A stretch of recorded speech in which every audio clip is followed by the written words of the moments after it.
You've been told to stay busy, stay productive, keep moving forward. But deep down, you're tired. Not just in your body, in your soul. You scroll, you chase, you try to stay positive. But the emptiness keeps whispering, something's missing. Maybe you've tried meditation. Maybe you've read all the self-help books.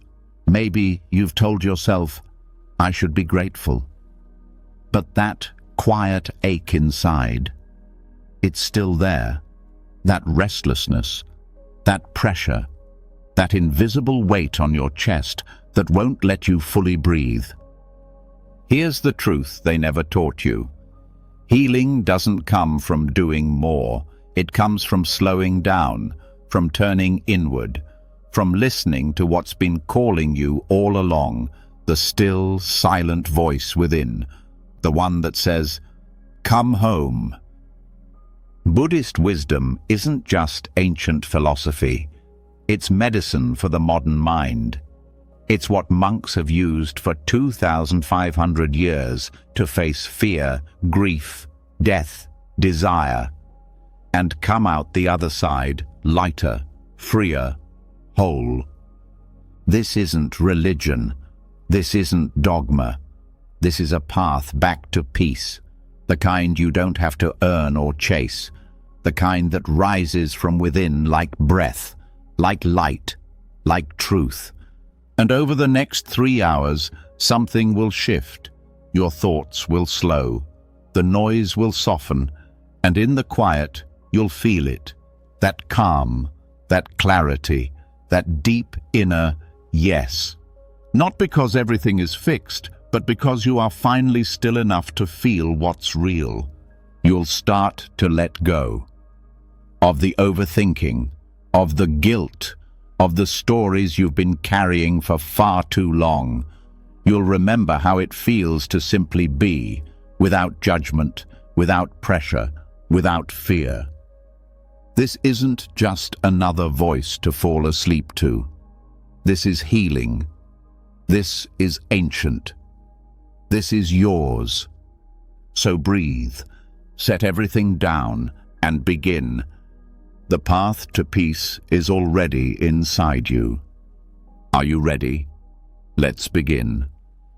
You've been taught that healing needs effort, movement, talking, doing. But here's what no one told you. Sometimes the most powerful healing begins when everything finally goes quiet. Not just the room, not just your voice, but your inner world. This is where noble silence lives, not the kind of silence that feels awkward or forced, but the kind that holds you like water holds a falling leaf. Gentle, still, deep.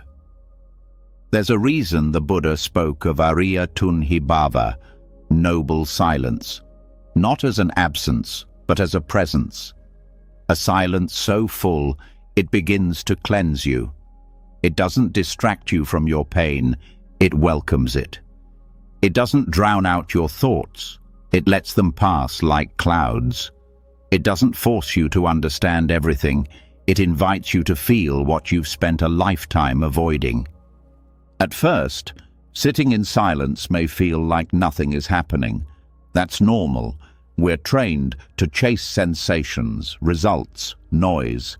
We expect healing to look like breakthroughs, like release, like clarity. But noble silence doesn't work that way. It works from underneath. It loosens what's been held tight for years. It creates space where before there was only clutter. And little by little, your nervous system begins to soften. Your breath gets lighter. Your chest doesn't feel as tight. Not because the pain is gone, but because you're not fighting it anymore. That's the first shift. Allowing. You stop trying to fix your emotions and you start letting them exist. Without panic, without pushing them away. And in that moment, something important happens. The part of you that's been trying so hard to hold it all together finally gets to rest. Your trauma, your overthinking, your stored grief, they all live in reaction. They thrive in distraction. But noble silence removes the stage they perform on. Suddenly, you're not acting for the world anymore. You're not managing impressions or replaying conversations or mentally preparing your next defense. You're just there, present, real, human. In noble silence, the body starts to tell the truth. You might feel aches you've ignored, emotions that rise unexpectedly, memories that surface like waves, and it might feel overwhelming. But here's the thing, it's not breaking you, it's releasing you. For the first time, these pieces of your life are being allowed to move, to be seen, to be heard without judgment, without fixing, just witnessed. And witnessing is everything. Most of your life, pain was either avoided or analyzed. But silence teaches a third way, to be with it. And this being with is not passive. It's powerful. Because when you stop resisting, your pain stops growing. When you stop labeling, your feelings stop controlling you. When you stop running, your nervous system stops firing as if you're still in danger. This is how noble silence heals, not with noise, not with logic, but with pure presence, with stillness that says, you don't have to be anywhere else, you don't have to be anything else. And in that stillness, clarity begins to form. You realize that your mind has been trying to protect you all along, even when it seemed like it was attacking you. Your thoughts, your doubts, your fears, they were never enemies. They were messengers. And silence is how you finally listen to them fully. One of the deepest effects of noble silence is the way it gently untangles your identity from your pain. So often we think, I am anxious, I am broken, I am this story. But in silence, something larger than thought begins to arise. A presence that's been with you your whole life, but got covered up by trauma, opinions, noise, fear.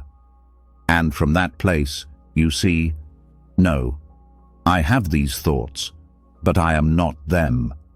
I feel this grief, but I am not this grief.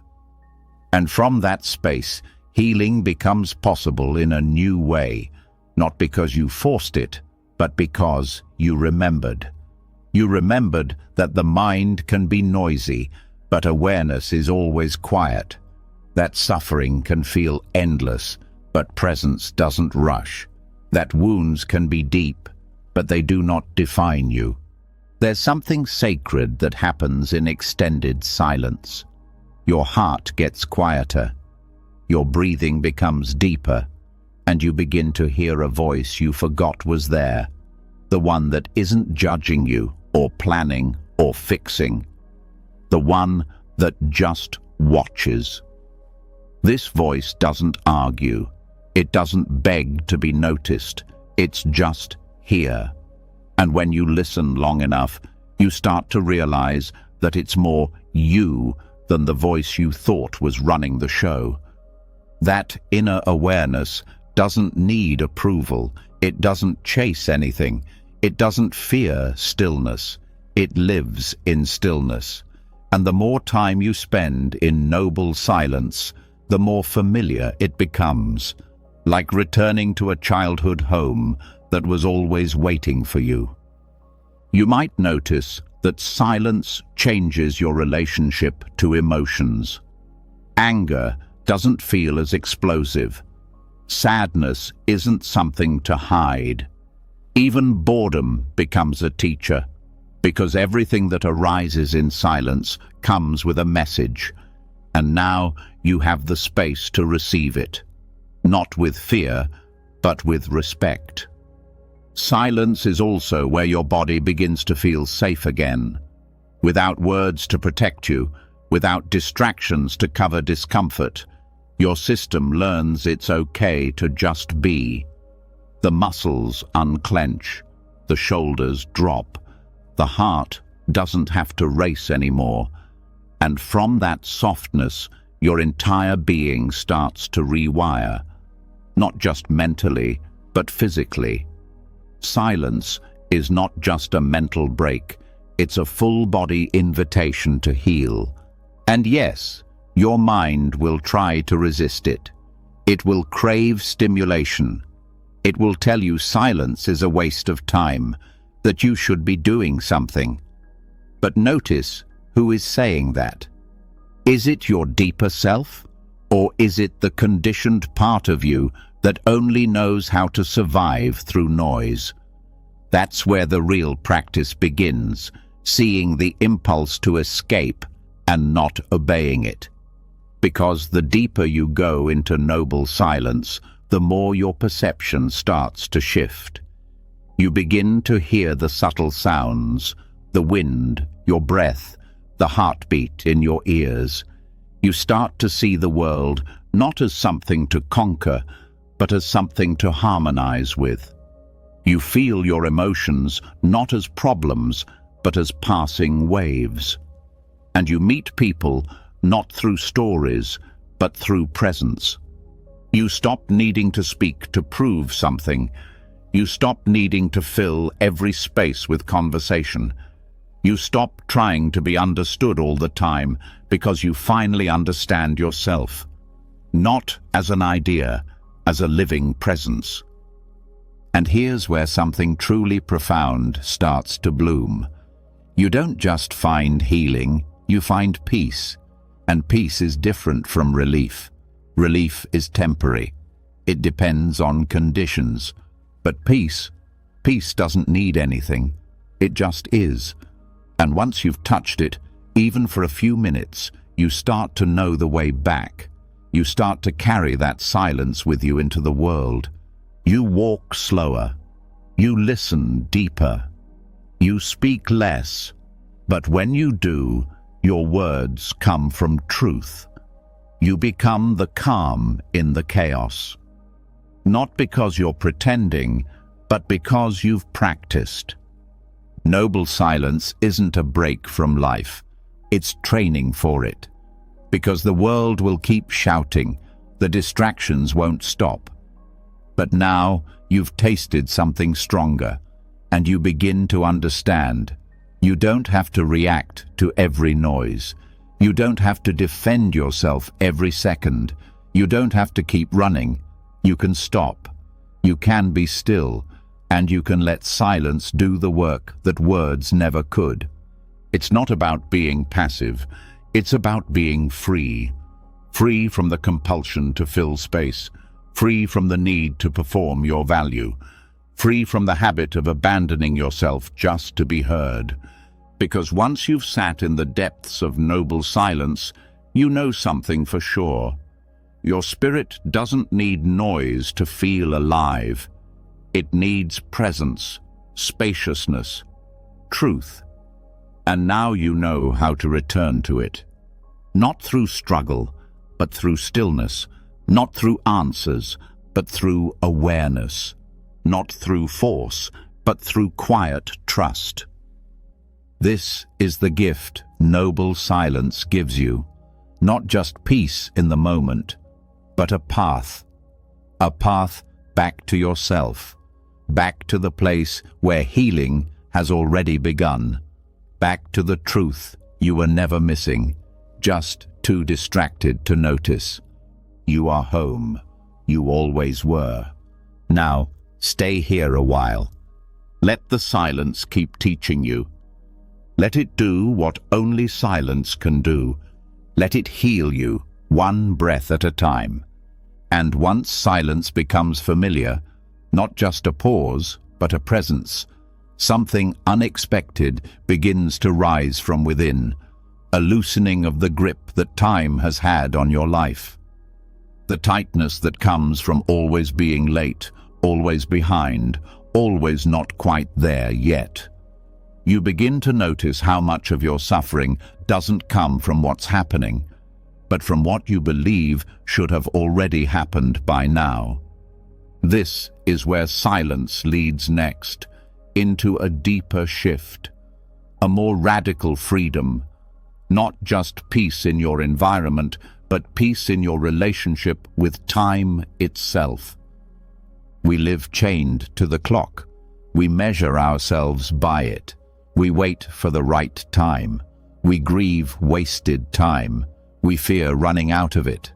But this entire way of thinking, of living, is a prison. One built from belief.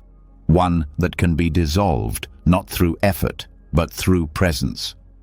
In Buddhist wisdom, there is a concept so quiet, so simple, that most people miss its power. Akalika Dhamma, timeless truth. Not eternal in the sense of forever, but outside of time altogether. A space where truth, peace, and awareness are not things you move toward in the future, but realities that are always here, waiting to be entered. This isn't philosophy. It's a direct shift in perception, the kind that rewires the way you see your life. When you step into timeless awareness, you step out of the story, the one that says, "I should be farther along. I wasted years. It's too late." Or the one that says, "I'll be happy when I'll be at peace once. Everything will be better after." This future-past loop keeps your heart suspended, never fully arriving. But the Dharma, the truth, doesn't exist in past or future. It lives now, not the clock time now, but the living now. The now that doesn't depend on what time it is, or what day of the week, or how old you are. It doesn't ask you to catch up. It invites you to let go. And this letting go isn't lazy. It's not avoidance. It's clarity. Because when you stop believing the voice that says you're running out of time, you stop rushing. When you stop rushing, you start noticing. When you start noticing, you reconnect to breathe, to body, to the present. And suddenly, peace isn't a thing you achieve, it's something you remember. One of the deepest causes of anxiety is the belief that we must keep up, that life is slipping through our fingers, that something critical is always about to be lost. But timeless awareness doesn't play by those rules. It isn't slow or fast. It doesn't measure. It just is.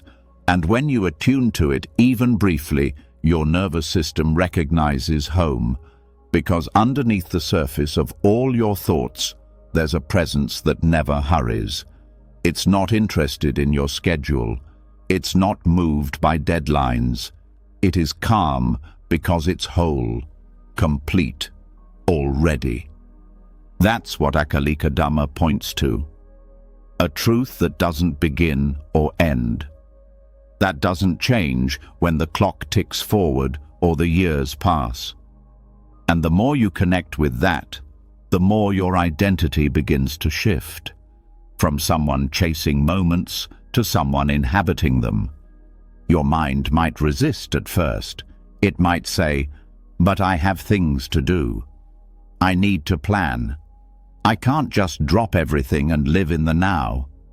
And that's okay. This isn't about abandoning structure.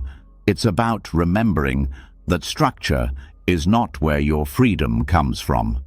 You can still meet your deadlines. You can still show up for life. But you do it from presence, not as a prisoner of time, but as a participant in the moment. You start to respond instead of react. You start to act from clarity instead of fear, because you're no longer being chased. This shift also touches how you view your past. Many people are stuck in loops of regret. What they did, what they didn't do, how they think their life should have turned out. But the past in Buddhist insight is not something you carry. It's something you replay, and replaying it gives it life. Timeless awareness doesn't ask you to forget the past. It asks you to stop mistaking it for your present identity. Who you were then isn't who you are now. The moment you wake up to this now, you are free to respond differently. You are no longer trapped in emotional time travel. This shift also dissolves fear of the future, because most fear is a projection, a movie made from memories and imagined outcomes. And while the mind tries to protect you with these predictions, it only ends up keeping you locked in stress. But when you touch timeless awareness, even briefly, the fear softens, because the future hasn't happened. And in this moment, this breath, you are already okay. You begin to trust life again, not because you know what's coming, but because you're anchored in what is. And anchoring doesn't mean clinging. It means presence. It means when your thoughts start spinning about what could happen, you return to the body, to the breath, to the still awareness that never left. And in that return, there's a power stronger than any plan: peace. There's something profound that happens when you stop measuring your life by age, by milestones, by what you've achieved. You start to see value in things you once dismissed: a quiet morning, a single breath, a genuine connection. You see that life isn't lived in peaks, but in presence. That insight starts to shape your decisions. You don't rush into things just to meet some timeline. You don't stay in situations just because it's too late to start over. You begin to ask, what is true for me now? And that question unlocks more freedom than any future plan ever could. Living from timeless awareness doesn't mean you lose your goals. It means you stop confusing them with your worth. You stop treating the future like a prize and the present like a waiting room. You start showing up fully, and you begin to trust that from this presence, the right action naturally arises. This changes relationships too.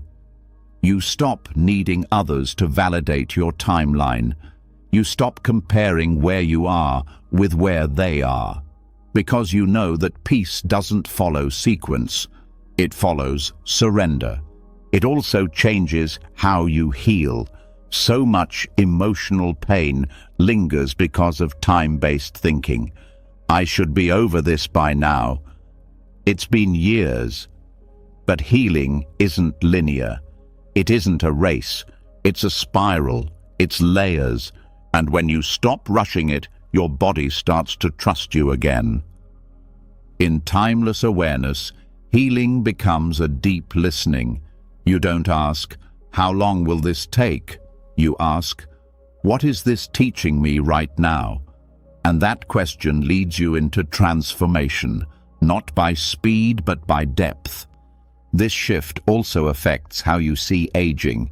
Instead of fearing it, you begin to honor it, because you no longer see age as a loss of time, but as a deepening into presence. Wrinkles become symbols of experience, not decay. Slowness becomes an invitation, not a punishment. You start to live more wisely. You stop wasting moments on things that don't matter. You listen better. You breathe more fully. You let go of urgency, not because you don't care, but because you now know that life is too sacred to rush through. This doesn't mean you won't ever get caught in time again. You will. The mind will pull you back. Deadlines will come.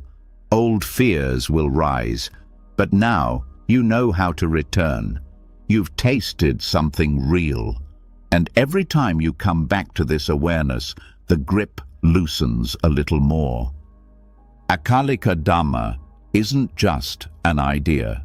It's an invitation to step outside the trance of time, to stop waiting for permission to feel peace, to stop believing that your life is late. It's not late.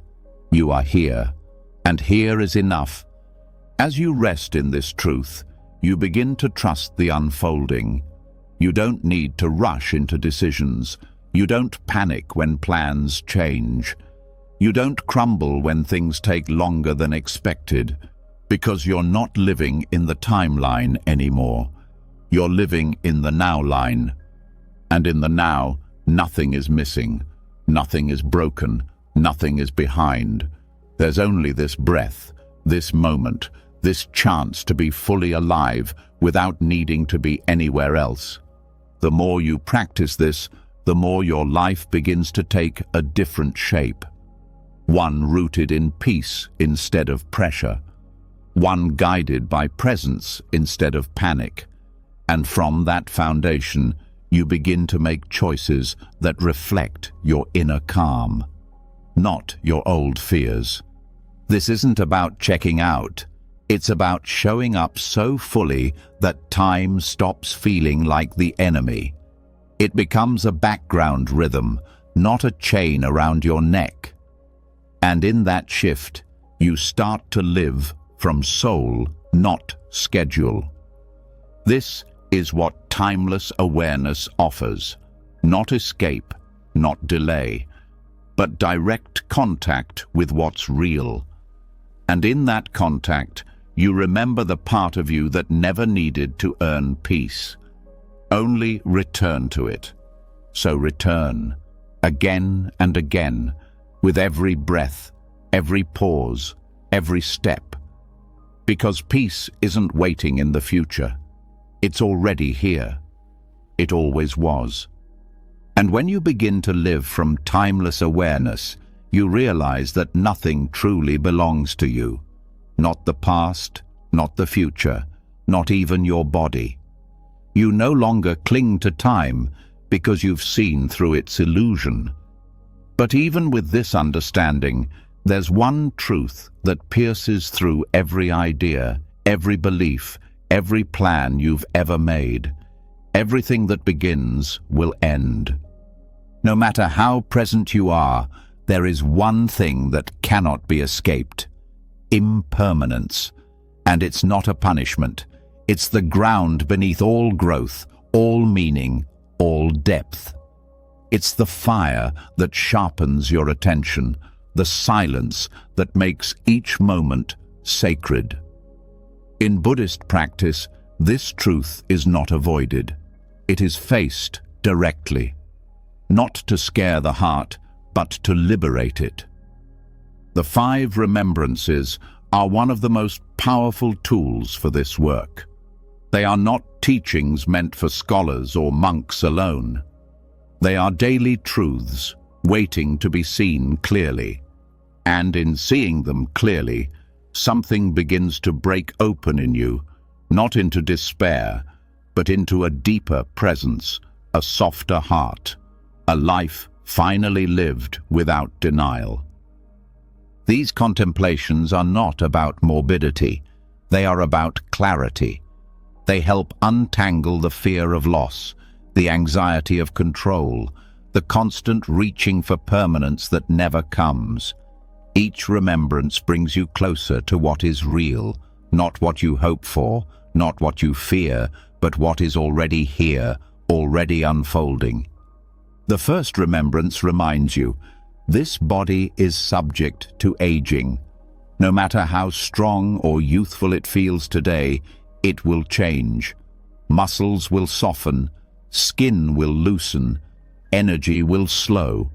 Not because something is wrong, but because this is the natural rhythm of life. Most suffering around aging comes not from aging itself, but from resisting it, from pretending it shouldn't happen. But when you contemplate this truth regularly, you begin to treat the body with more kindness. You stop punishing it for doing what it's designed to do. You begin to appreciate it, not for how it looks, but for how faithfully it carries you, even as it changes. The second remembrance brings you face to face with illness. This body is vulnerable. Not always, not constantly, but always potentially. No matter how much you care for it, it is not invincible. We avoid this truth by clinging to health as a measure of safety. But illness doesn't mean failure. It doesn't mean you're broken. It means you are human. When you see this truth, you start to treat others differently too. You become more gentle with the sick, more patient with your own pain. You stop making health the condition for love. You begin to extend compassion, not just when things are perfect, but especially when they're not. The third remembrance is the most difficult for many. Death is unavoidable. You will die. Everyone you love will die. And yet, in this terrifying truth is a strange mercy. When you stop denying death, you stop wasting time. You stop putting off what matters. You stop living like you have forever. You start showing up. You start speaking from the heart. You forgive more easily. You let go of petty battles. You give thanks for things you used to take for granted. Death stops being the enemy. It becomes a teacher, one that reminds you life is precious because it ends. The fourth remembrance pulls the thread even further. Everything you love will be lost. You will be separated from all you hold dear, through time, through distance, through death or change. Nothing and no one stays. And this truth, when avoided, becomes a source of endless fear and clinging. But when faced, it frees you. It teaches you to love without holding, to appreciate without attaching, to give fully, knowing nothing can be possessed. Even your happiest moments are passing, but that doesn't make them less valuable. It makes them luminous. It makes you present to them because you know you can't replay them forever. The final remembrance is the most inward. Your only true possession is your actions, not your titles, not your bank account, not your appearance or your achievements, only the seeds you plant in thought, word, and deed. Those seeds shape your life, and they shape what continues when the body ends. This isn't about fear of karma, it's about empowerment. You cannot control everything, but you can choose how you respond. You can shape your inner world, one decision at a time. This truth restores your power, not to control the future, but to live with integrity now. Together, these 5 contemplations form a complete shift in how you relate to life. They strip away the distractions. They burn through the lies you've been taught about control, permanence, and safety. And what's left is simple, raw, honest, but also tender, sacred, free. When you hold these truths in your heart, not once but daily, they begin to soften your grip. You stop measuring your worth by what you can hold on to. You stop needing life to be permanent in order to feel safe. You start to meet each day not as a guarantee, but as a gift. And strangely, the more you accept impermanence, the more joy you feel. Not the joy that comes from getting what you want, but the joy that comes from finally seeing what you already have. You taste your coffee more deeply. You listen more closely to those you love. You stop looking past the moment to something better. Because you know this moment is the treasure. These remembrances also transform your relationships. You stop trying to make people stay. You stop demanding they be what they once were.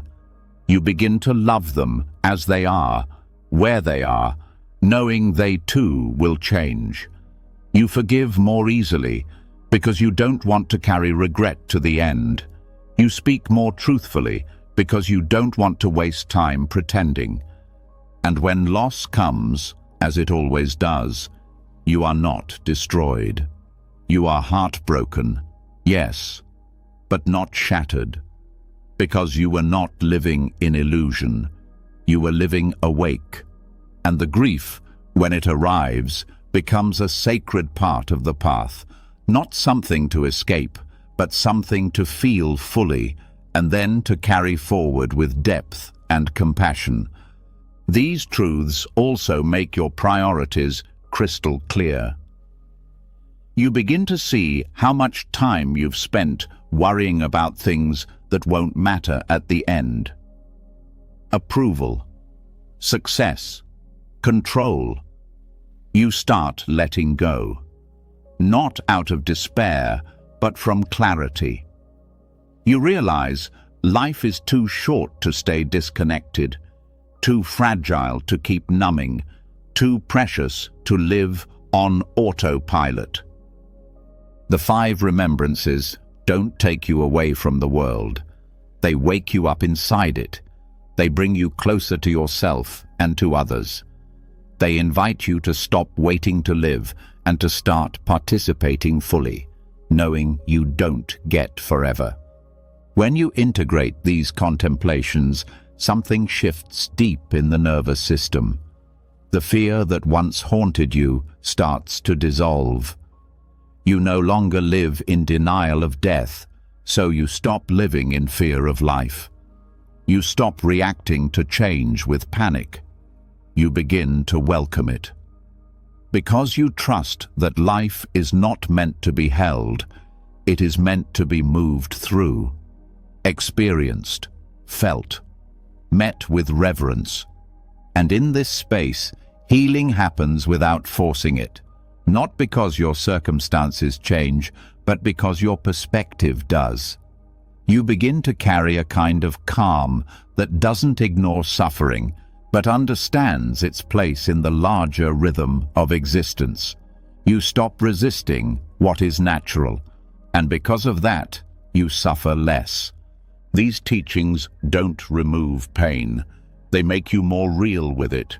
They open a wider heart, a stronger spine, a softer presence, and in that combination, you find the strength to stay open, even when it hurts. You also begin to support others differently. Instead of offering false comfort, you offer space. Instead of pushing away their pain, you sit with them in it. Because you've sat with your own, you've faced what most people run from. And now you have something true to offer. Your presence, your steadiness, your understanding. This is what it means to be emotionally free. Not numb, not unaffected, but no longer a hostage to your fear of impermanence. You don't need things to last forever. You need to meet them fully while they're here. And in that meeting, there is peace. Not peace that depends on things going your way, but peace that lives in your bones. Peace that comes from seeing clearly and living honestly. Peace that can't be taken, even when everything else is. This is the gift of the 5 remembrances, not a life without endings, but a life lived so fully, so presently, that every ending becomes a continuation. Every loss becomes part of the love. Every moment becomes a doorway into truth. And when you live this way, you don't just survive, you awaken. You don't just heal, you expand. You don't just exist, you participate in life with your whole heart, knowing nothing lasts forever, and that is exactly what makes it all so sacred. When the truth of impermanence settles into your heart, not just as a concept, but as a living reality, you begin to see everything differently. People matter more, words feel heavier, moments feel shorter, and something quiet begins to rise in your chest. a longing not to face this fragile life alone, not out of weakness, but out of wisdom. No one can walk the path for you. But it's a painful illusion to believe you must walk it entirely by yourself. Because healing is not only found in solitude, it's also revealed in presence. Specifically, the kind of presence that holds, reflects, and strengthens you when your own strength feels far away. This is the medicine most overlooked. Not a technique, not a mantra, but a person, a presence, a noble friend, someone who reminds you who you are when you forget, someone who calls you back to the path when you wander, someone who sits beside you, not to fix your pain, but to remind you it doesn't make you unlovable. The Buddha called this Kalyana Mittata, spiritual friendship. And he didn't speak of it lightly. In one of the most powerful exchanges recorded in the early texts, Venerable Ananda tells the Buddha, "I think that half of the holy life is good friendship." But the Buddha replies, "Do not say that, Ananda, it is the whole of the holy life." That's not metaphor, it's guidance, a direct pointer to something we often forget, that the path is not walked in isolation. It's supported by connection. Not every connection, but the right kind. The kind rooted in sincerity, honesty, presence, and care. Spiritual friendship is not about having people around. It's not about comfort. It's about truth. A noble friend is someone who doesn't let you drown in your illusions, but who also doesn't shame you for struggling. They see your potential even when you're stuck. They hold you to your highest values, not with pressure, but with compassion. And this kind of presence does more than soothe your mind. It rewires it. Connection, when safe and conscious, can literally reshape the brain. Isolation can deepen trauma, but regulated, attuned friendship can reverse it. The nervous system doesn't only heal in silence, it also heals in resonance, in the rhythm between two people who are no longer pretending. Noble friendship begins with honesty, not forced vulnerability, but a shared agreement to be real, to speak the hard truths, to hold space when nothing can be fixed, to offer presence instead of advice, listening instead of correction. This kind of honesty builds safety, not the kind based on agreement, but the kind based on respect. In the company of a true spiritual friend, your mask starts to fall. You don't need to perform. You don't need to impress. You don't need to manage their perception of you. You are allowed to be fully human, messy, uncertain, afraid, learning. And that permission is powerful. It heals the wound of shame. It interrupts the story that you must be perfect to be worthy of love. Depression often grows in the dark corners where connection has failed, when your pain has no witness, when your story has no listener. But noble friendship brings light to those corners. Not to force change, but to say, you're not alone here. And often, that reminder is the turning point. Not some grand solution, just someone staying beside you when you expected to be left behind. But this kind of friendship is not passive. It's not just about kindness. It's also about challenge. A noble friend calls you out, not to hurt you, but to help you grow. They don't let you collapse into self-pity or hide behind your wounds. They remind you of the path. They reflect your values back to you. They hold up the mirror, not to expose your flaws, but to help you see your own strength. And in return, you become that for others.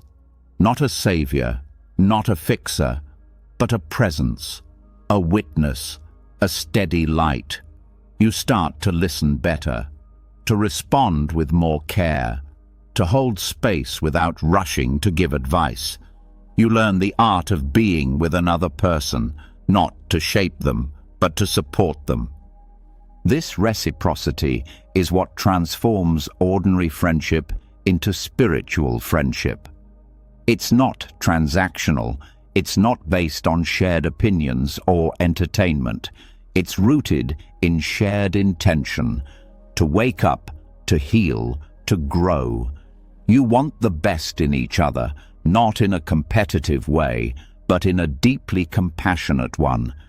You don't just tolerate each other's growth, you nurture it. Spiritual friendship also thrives on consistency. Not constant contact, but steady presence.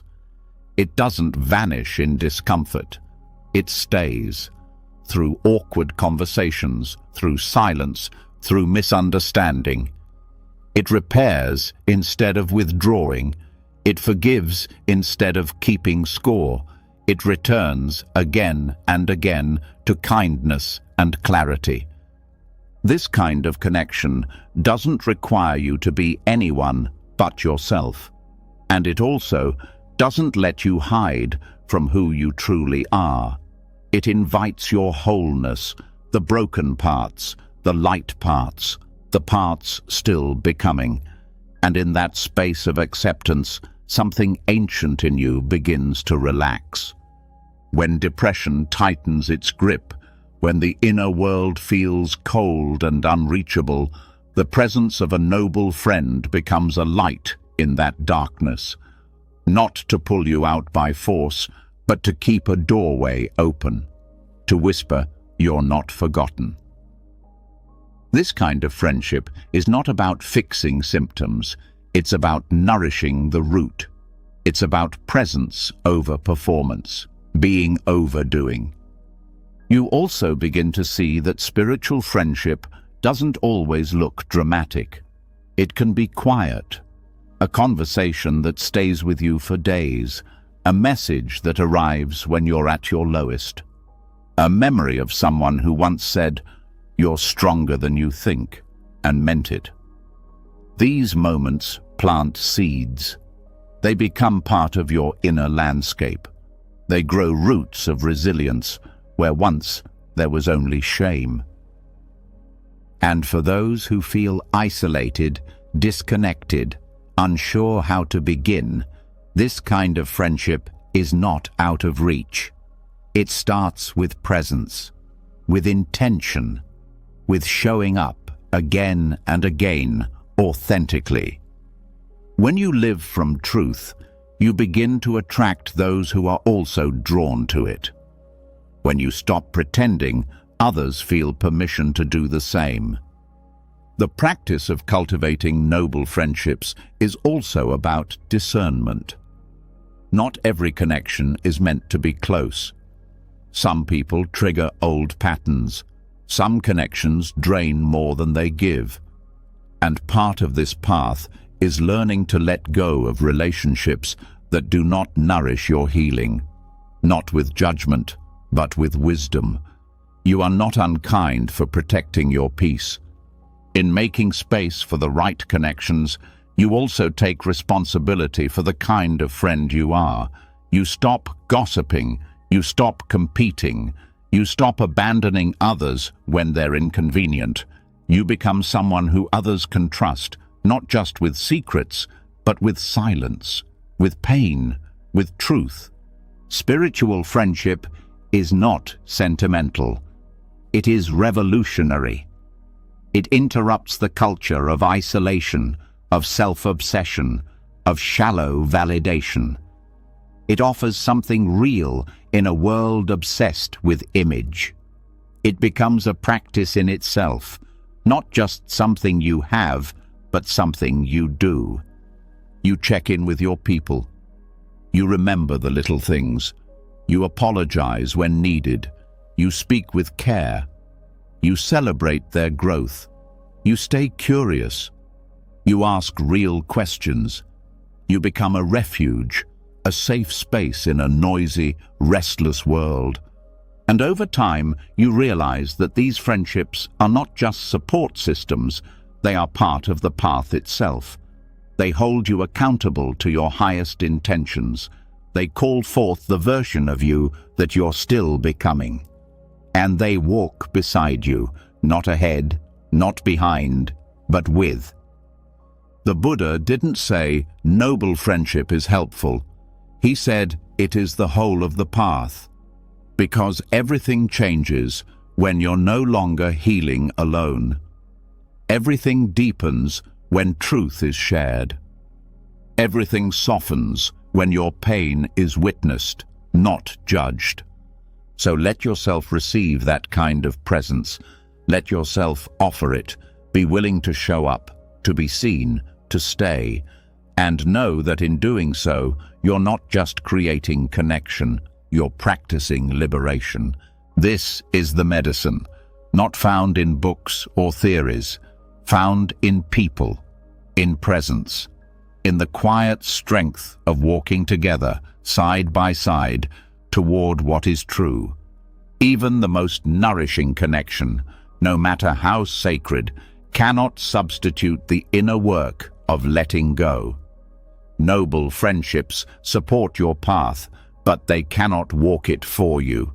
They hold space while you unravel what has been stored for years. But at some point, the weight you carry must be met alone.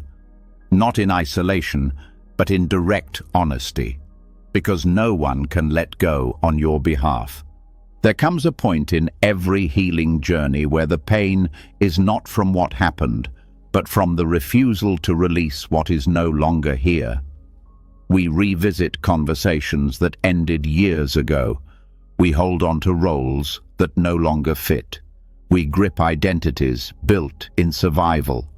And we wonder why we still feel stuck. What makes healing difficult is not always the wound itself. It is the attachment to how things should have been, to who we think we would have become, to what we expected from others. Letting go is rarely about losing what's important. It's about releasing what's no longer real. In Buddhist teachings, this release is called anupadana, non-clinging. Often misunderstood as detachment or indifference, its essence is far more radical and alive. It is the choice to stop grasping, not because you don't care, but because clinging creates suffering. It's the mind's way of holding on to what has already passed, or what it fears might leave, or what it feels it must control in order to feel safe. Clinging doesn't just show up in obvious ways. It hides inside overthinking, inside perfectionism, inside the constant need to fix yourself.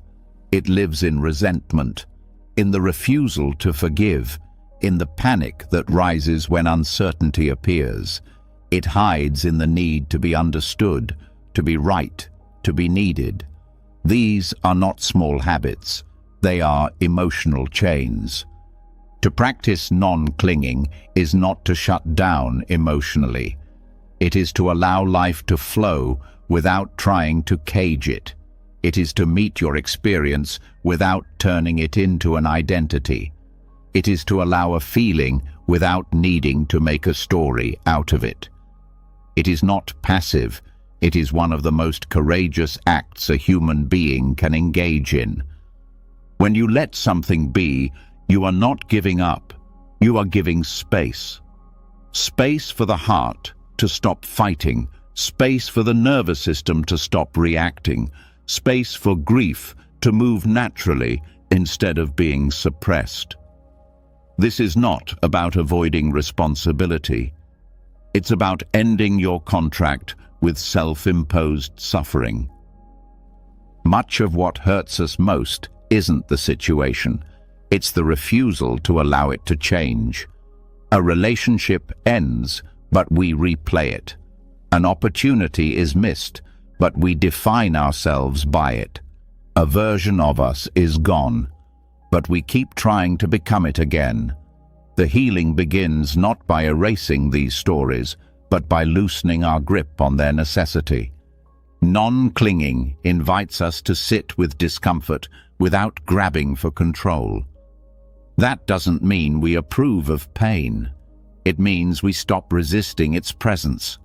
We stop fighting reality and begin to ask, what if this doesn't need to be different in order for me to be okay? Letting be means noticing where tension arises and meeting it with awareness instead of reaction. It is in this space that choice returns.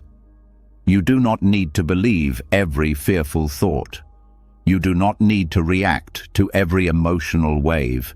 You do not need to build a life around avoiding pain. You begin to see peace was never about perfect circumstances. It was always about how open your palms are.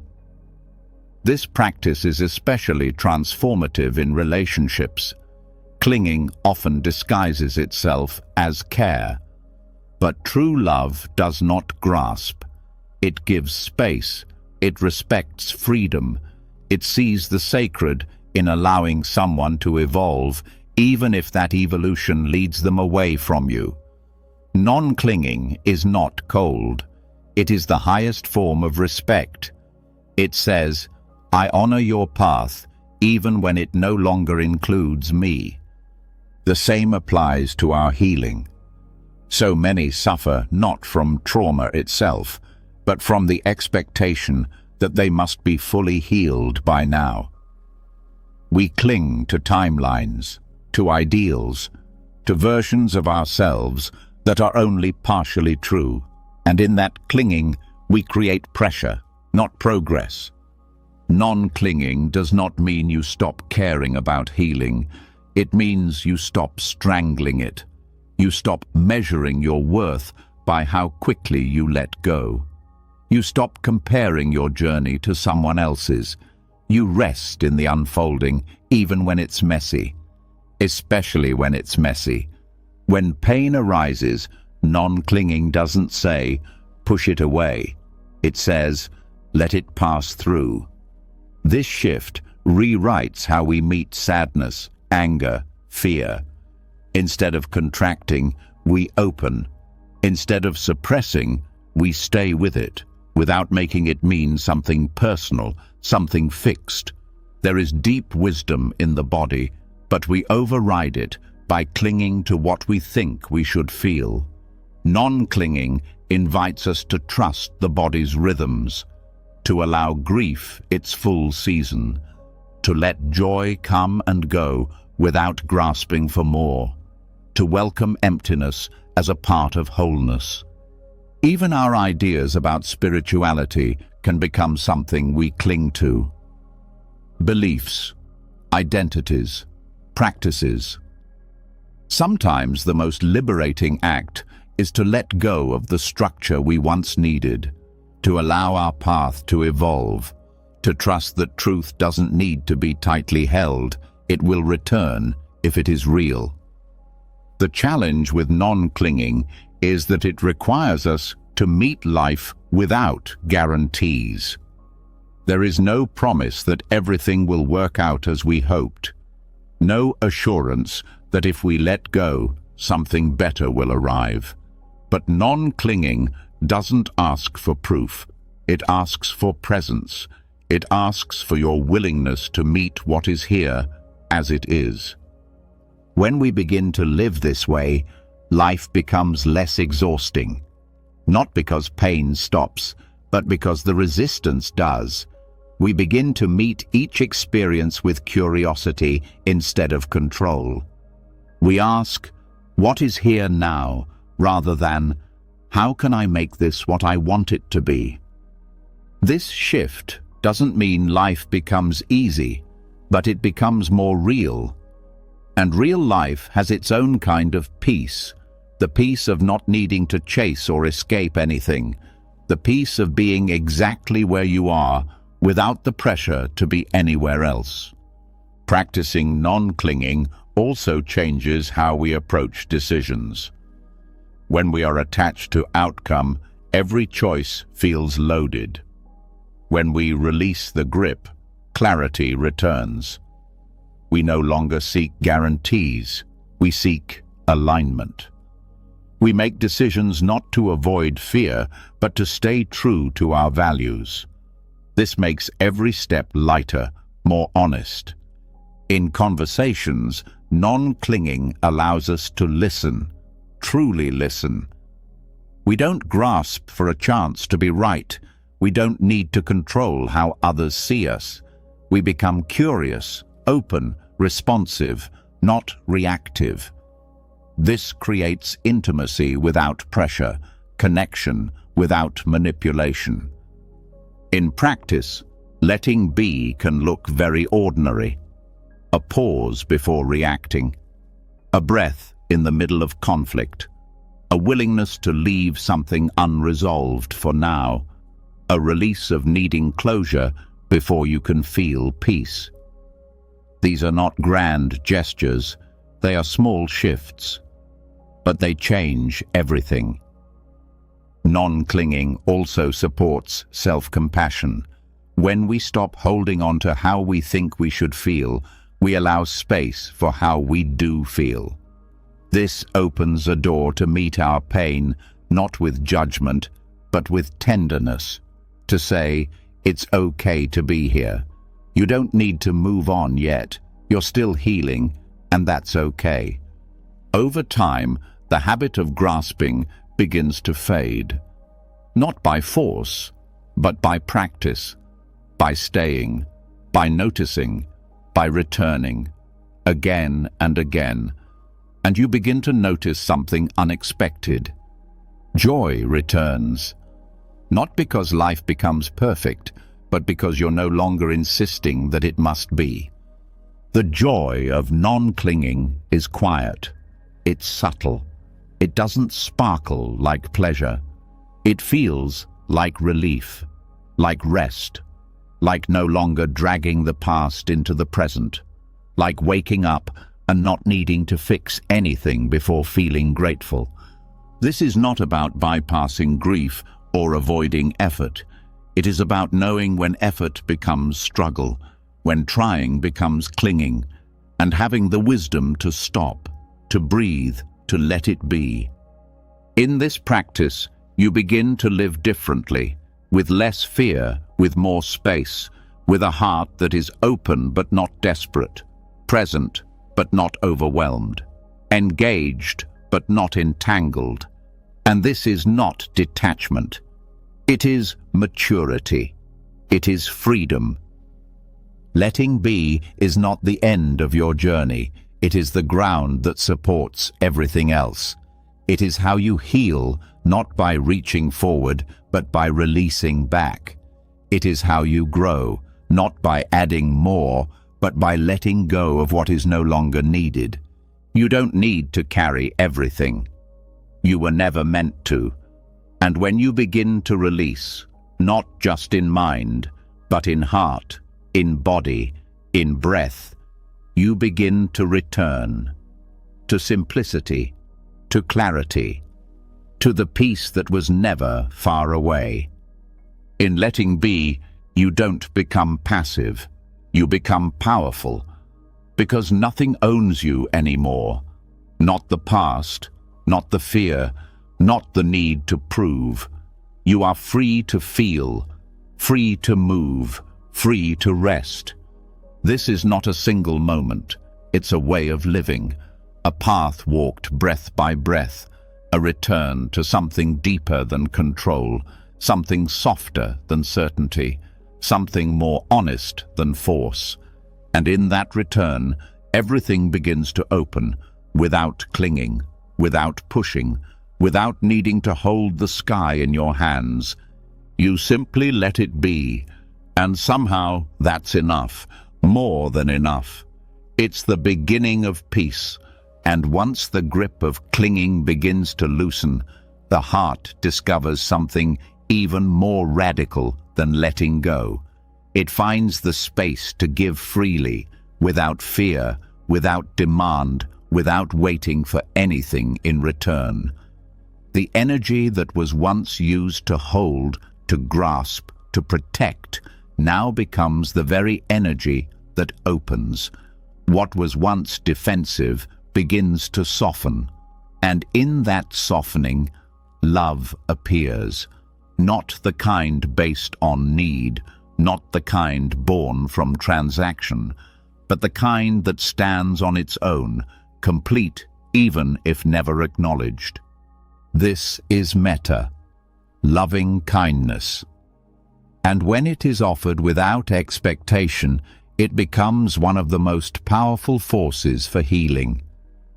There is a love that the world teaches, one based on reward, condition, and agreement. It says, "I will love you if you love me," or "I will love you because you make me feel safe, seen, validated." This kind of love is fragile. It depends on circumstances. It rises and falls with how others behave, and when it is not returned, it turns into pain, resentment, or withdrawal. But loving kindness, as taught in the Buddhist path, is something entirely different. It is not dependent on being understood. It does not wait to be earned. It does not require recognition. It is offered simply because it is true to the heart to offer it. This form of love begins as an intention. It's a quiet whisper in the mind. May this being be safe. May they be well. May they be peaceful. It starts simply, repeating these words not to manipulate the world, but to align the heart. With each repetition, the mind begins to soften. The boundaries between self and other start to dissolve. You begin to feel what's beneath the judgment, beneath the pain, beneath the layers of story. Metta without expectation is not naive. It doesn't deny hurt. It doesn't ignore betrayal. But it says, even in this pain, I can choose to wish well. Even in separation, I can hold love. Even when I am not met with kindness, I don't have to close. This doesn't mean allowing harm. It doesn't mean tolerating abuse. Metta without expectation is not about staying in destructive situations. It's about cultivating an inner freedom that no longer depends on how others behave. It is the strength to remain open-hearted even when the world is not soft in return. When you practice metta in this way, you begin to heal the part of you that has confused love with approval, that has measured worth by how others respond. The love you offer becomes something you give yourself as much as others. It is not a sacrifice. It is an expansion. You start where it's easy, with someone you care for, someone who brings warmth to your chest. You offer the words of metta, slowly, intentionally, and you notice what arises. Maybe joy, maybe longing, maybe grief. You don't need to change the feeling. You simply keep offering the wish. Then you begin to expand. You offer this same kindness to yourself, not out of obligation, but from the understanding that you too are worthy of this care. You begin to meet the parts of you that were once unloved, the parts that felt unworthy, the parts you learned to hide. Metta without expectation allows you to say to yourself, you are enough, even when you fail, even when you're lost, even when no one sees you. May you be at peace. And then, if the heart is ready, you begin to offer metta to those you don't know well. Strangers, people who cross your path for a moment. You recognize that they too are living with invisible burdens. They too are trying to be okay. You wish them well, not because they've earned it, but because they exist. Eventually, you come to the hardest place. You offer metta to those who have hurt you, not to erase the past, not to excuse harm, but to free yourself from the poison of hatred, to unhook your heart from the cycle of pain. You say the words, not to make them true for anyone else, but to make them real for yourself. May this being be free from suffering. This is not an easy practice. It stretches the limits of what the heart believes is possible. But each time you offer metta without asking for anything in return, something shifts. The heart becomes a little more spacious. The mind becomes a little more clear. The weight you've been carrying begins to lift, not because someone finally said sorry, but because you stopped needing them to. Metta is not sentimental. It is not about feeling affection. It is about training the heart to remain open, especially when it wants to close, especially when pain threatens to harden it. It is not passive. It takes discipline. It takes courage. But it frees you in a way no external validation ever could. Offering this kind of love does not mean becoming passive or weak. It doesn't mean losing boundaries or denying needs. In fact, true metta strengthens boundaries because it is rooted in clarity, not fear. It allows you to say no with compassion. It allows you to leave what no longer serves you without hatred in your heart. The strength of metta lies in its stability. It does not sway with emotions. It does not react to moods. It is a vow you take with yourself to not abandon your own integrity, no matter how others act. You become the source of your own love, not in a self-absorbed way, but in a grounded, responsible way. This is especially important in healing. Many emotional wounds come from love that was inconsistent, conditional, or withdrawn. When you practice metta without expectation, you begin to reparent those wounds. You learn that love doesn't have to be earned, that presence can be steady, that care can be chosen again and again. You also begin to trust your heart more. You stop second-guessing your intentions. You stop hardening as a form of protection. You realize that your capacity to love is not a weakness, it's your greatest strength. Not everyone will meet it. Not everyone will reciprocate, but that doesn't diminish its truth. You begin to speak differently, gentler, clearer, more honest. You stop using love as a bargaining chip. You stop withholding care as punishment. You begin to love in a way that liberates, not binds. And in time, this practice becomes not something you do, but something you are. The wish for others to be well becomes natural. You walk into a room and silently offer blessing. You see a difficult person and feel the pull of anger, but you also remember the practice. You pause, you soften, you choose again.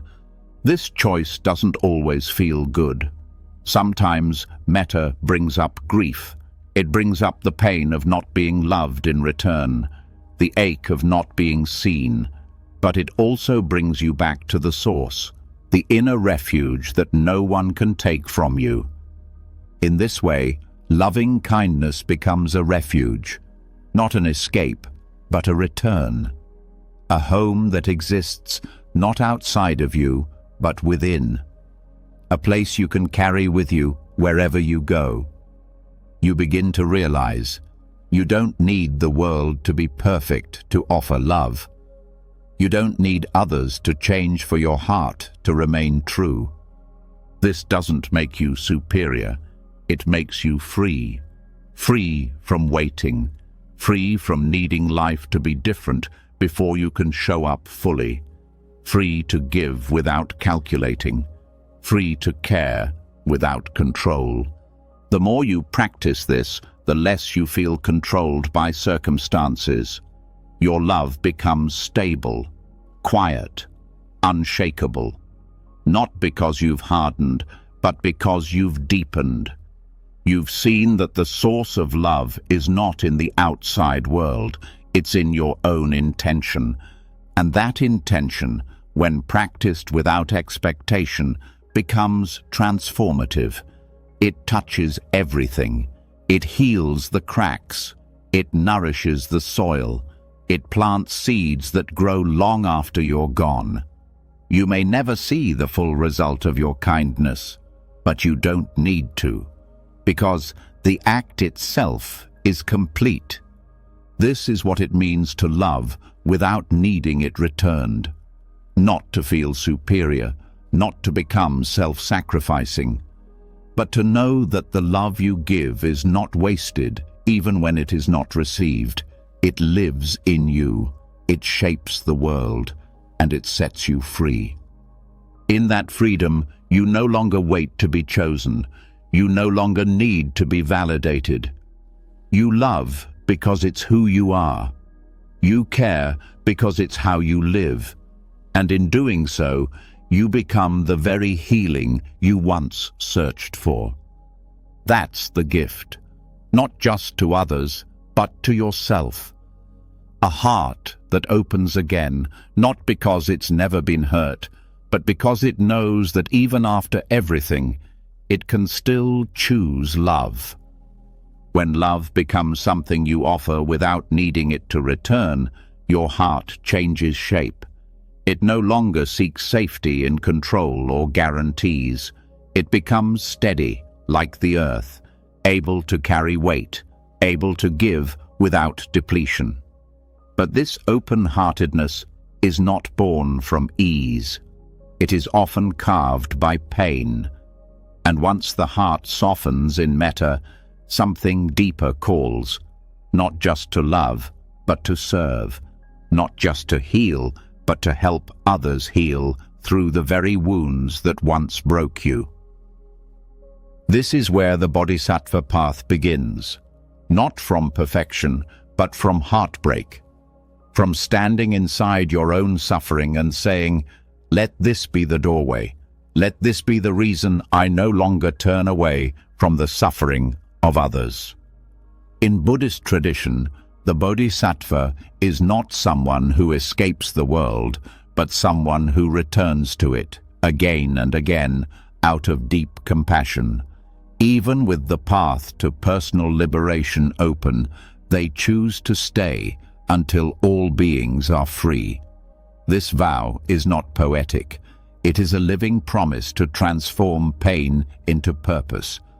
But this transformation is not symbolic. It begins with your real, raw, personal suffering.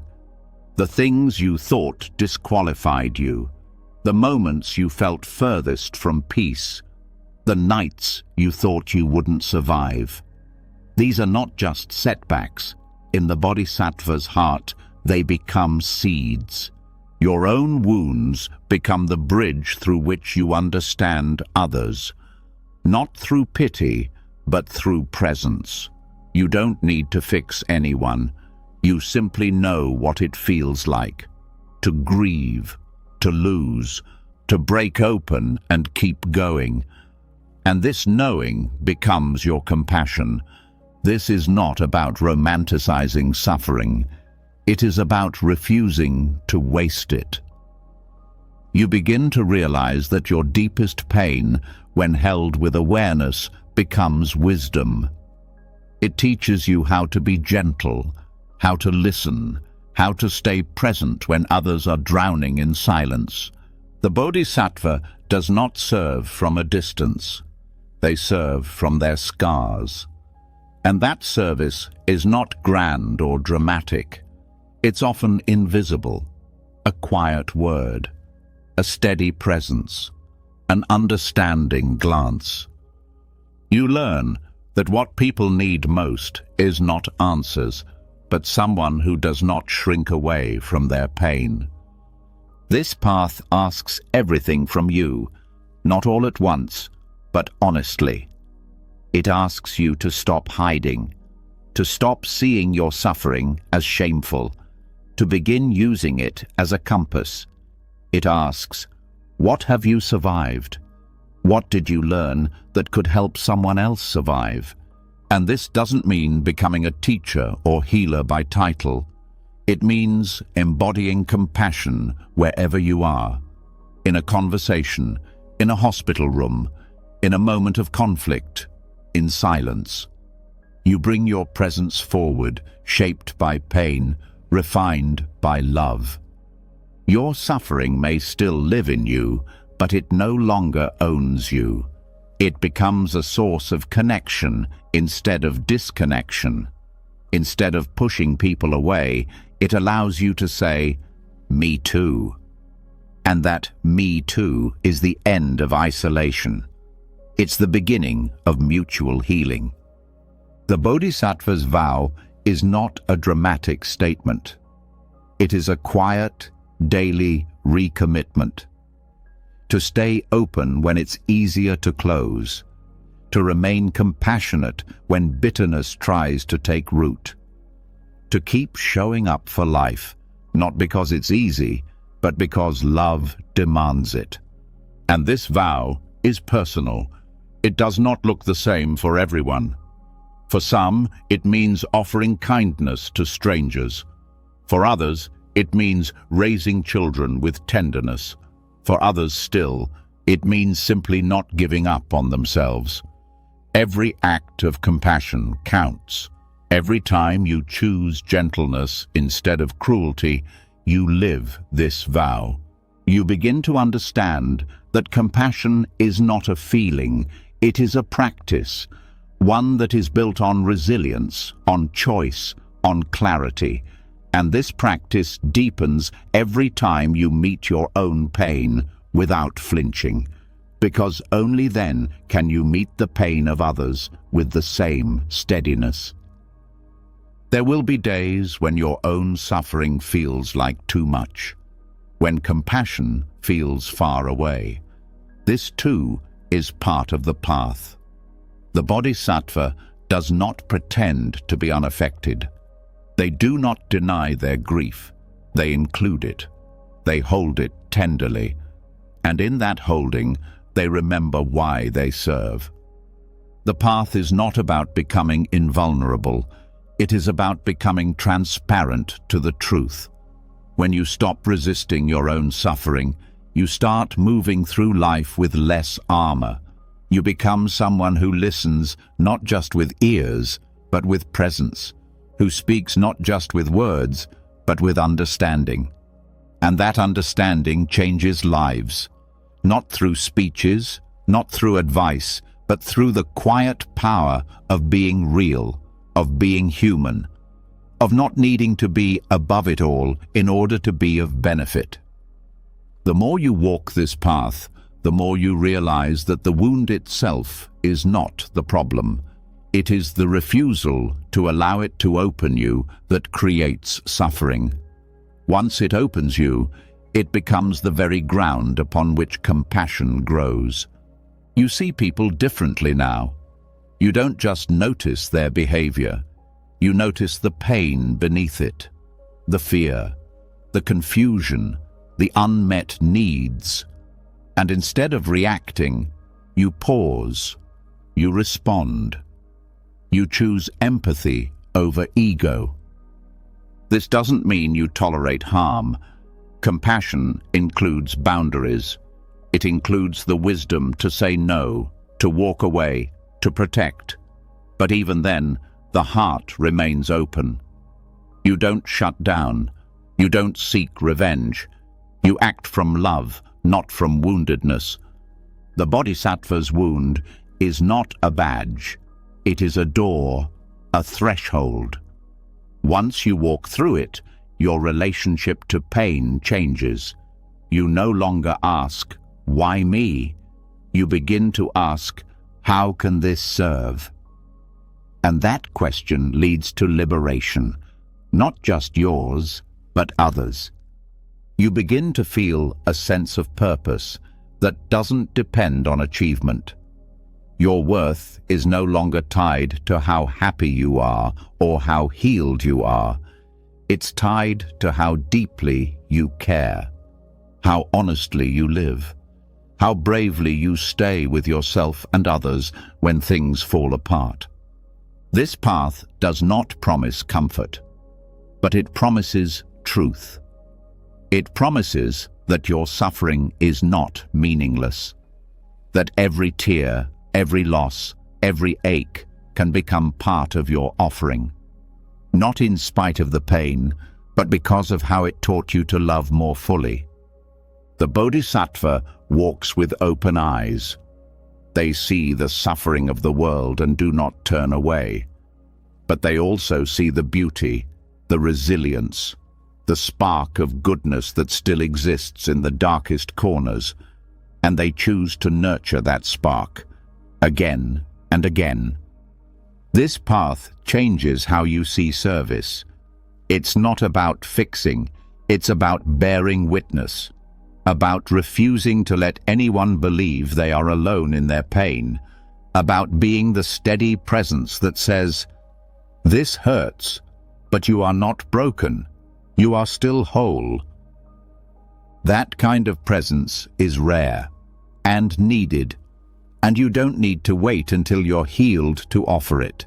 You begin now, exactly as you are, with your imperfect heart, with your story, with your willingness to care. Every small act of compassion ripples. Every time you show up with sincerity, someone else feels less alone. You become a reminder that healing is possible, not because it's easy, but because it's shared. And over time, the wound that once silenced you becomes your voice. The pain that once closed you becomes your offering. You stop asking for life to be painless. You begin asking for your love to be fearless. That is the Bodhisattva's vow in action. Not to save the world, but to not abandon it, not to erase suffering, but to meet it with heart wide open, not to become perfect, but to become present again and again. You walk with your wound, not as a burden, but as a guide. And in doing so, you become the very presence that someone else will one day call a blessing. Not because you had all the answers, but because you stayed, because you cared, because you loved, even with a broken heart. This is the way forward, through pain into compassion, through heartbreak into connection, through the wound into a deeper truth than you ever thought possible, not away from life, but deeper into it. You are not here to escape. You are here to offer what only you can give, your presence, your truth, your heart, shaped by everything you've lived. That is more than enough. That is everything. When you begin to carry your pain as a doorway instead of a burden, something shifts. You no longer see yourself as separate from the suffering of the world, but as someone shaped by it, made wiser, more open, and more capable of holding space for others. And yet, even with a compassionate heart, suffering still arises. Emotions still overwhelm. The mind still creates confusion. What changes everything is not simply what happens to you, but how you see it. This is where right view becomes essential. Samadhi is not just a belief. It's a way of perceiving life so clearly that suffering no longer traps you in the same way. It's the lens that transforms your relationship to experience, especially in moments of emotional pain. Mental health is not just about mood. It's about perception. The way the mind interprets what's happening, internally or externally, shapes everything. A distorted view leads to reactivity, fear, shame, and despair. A clear view opens the path to resilience, balance, and grounded compassion. Right view is the first step on the Noble Eightfold Path, not by accident, but because nothing can truly shift unless perception is addressed. Without clarity, every attempt at healing becomes another form of resistance. But with right view, even difficult experiences become part of the path. This view is not imposed, it is discovered. It emerges when you begin to question the assumptions that have shaped your inner life, the belief that your thoughts are always true, that your emotions define you, that your value depends on success, or that pleasure equals happiness. These views are deeply embedded, often unconscious, and they influence every reaction. Right view invites you to look directly at how suffering arises, not just in theory, but in your own body, your own mind. It asks, what was the moment before the suffering began? What did I believe in that instant? What story did I grasp without pausing to question it?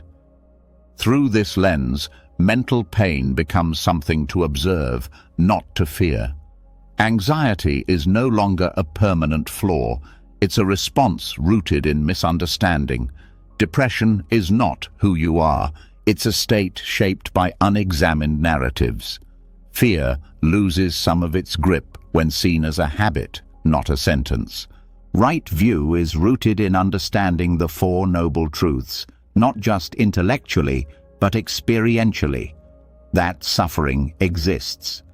That it arises from craving, not just for pleasure, but for identity, control, certainty.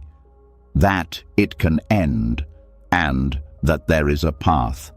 These are not abstract ideas, they are maps, each one pointing inward toward a gentler way of meeting life. When you begin to internalize right view, you no longer assume that discomfort means something is wrong. You start to see discomfort as part of growth, part of release, part of the natural unfolding of impermanent conditions. This takes away the panic. The mind becomes less frantic to fix, to numb, to escape. Clarity replaces fear. You don't push emotions away. You observe how they arise, how they peak, how they fade. You don't make them personal. You don't turn sadness into identity or anger into character.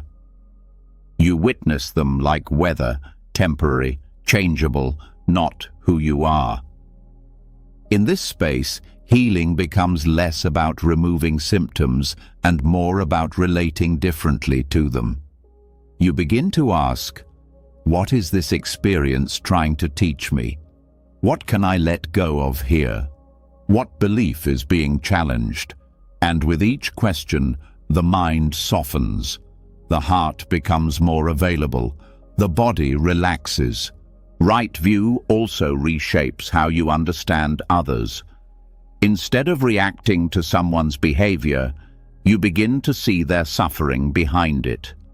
You see the causes and conditions that shaped their actions. This doesn't mean you excuse harm, but it helps dissolve the illusion of separation. Compassion becomes a natural response when you see clearly. And this clarity brings responsibility, because once you recognize how powerful perception is, you begin to take care of your mind more deliberately. You notice the stories you feed. You examine the assumptions you live by. You become aware of your inner voice and whether it speaks from truth or conditioning. Right view is not a fixed position. It's a living practice. It grows as you grow. It becomes more subtle, more refined, more intuitive. At first, it might mean catching distorted thoughts. Later, it becomes an embodied presence that simply knows what leads to peace and what leads to pain.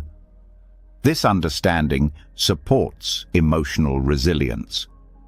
When life breaks open unexpectedly, right view helps you stay grounded. Instead of spiraling, you remember, this is a wave. It will pass. I don't need to attach to this moment. I don't need to build a permanent story around a temporary emotion. In moments of confusion, you return to simplicity, breath, body, present experience. You don't get lost in analysis. You rest in awareness. You come back to what is clear, what is trustworthy. This moment, this breath, this heart that still beats. Mental health often declines when we fight our experience, when we demand that pain leave immediately, when we judge ourselves for not being okay. But right view shifts that entirely. It says, healing is not linear, progress is not permanent, and none of this defines your worth. You stop waiting for things to be perfect before you rest. You stop believing that healing means never struggling again. You start to accept that struggle itself is part of the awakening. That feeling lost is not failure. It's a call to return, and each return strengthens you. You become less shaken by the mind's storms. You stop needing to fix every thought. You trust that clarity will return because you've built a foundation rooted in understanding, not fantasy. Right view also reframes your sense of identity. You no longer cling to the idea of a solid, separate self that must be defended or improved endlessly.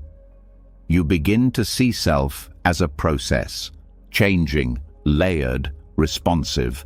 This takes the pressure off.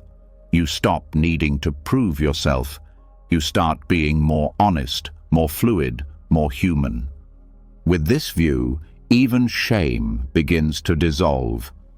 Because shame thrives on the illusion of permanence, that who you were in one moment defines who you are forever. But right view reveals the truth. You are not frozen in time. You are unfolding. You are allowed to change. And in this changing, you find peace, not from perfection, but from presence. You stop needing to understand everything before you feel safe. You begin to live with questions. You begin to trust the process more than the outcome. This trust is not blind. It's earned through awareness, through staying when it's hard, through looking when it's easier to turn away, through meeting yourself again and again, until fear no longer feels like the enemy, but like an old story that no longer needs your belief. With right view, even spiritual practice changes. It stops being about self-improvement and becomes a way of remembering, a returning to what is already whole within you. You stop grasping for awakening. You start embodying awareness in small, grounded ways. You speak with more care. You listen with less agenda. You stop rushing past your own pain or the pain of others.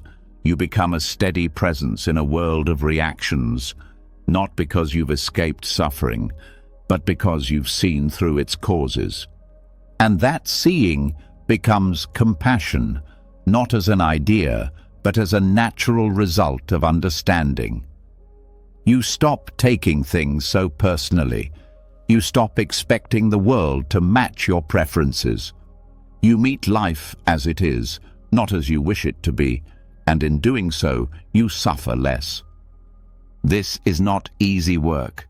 It takes repetition, willingness, gentleness, but it's real, and it lasts, because it's not built on avoidance. It's built on direct contact with reality. And that reality, when met with open eyes, becomes the very path to freedom. Right view doesn't make life painless, but it makes pain workable. It makes fear less paralyzing. It makes joy more accessible.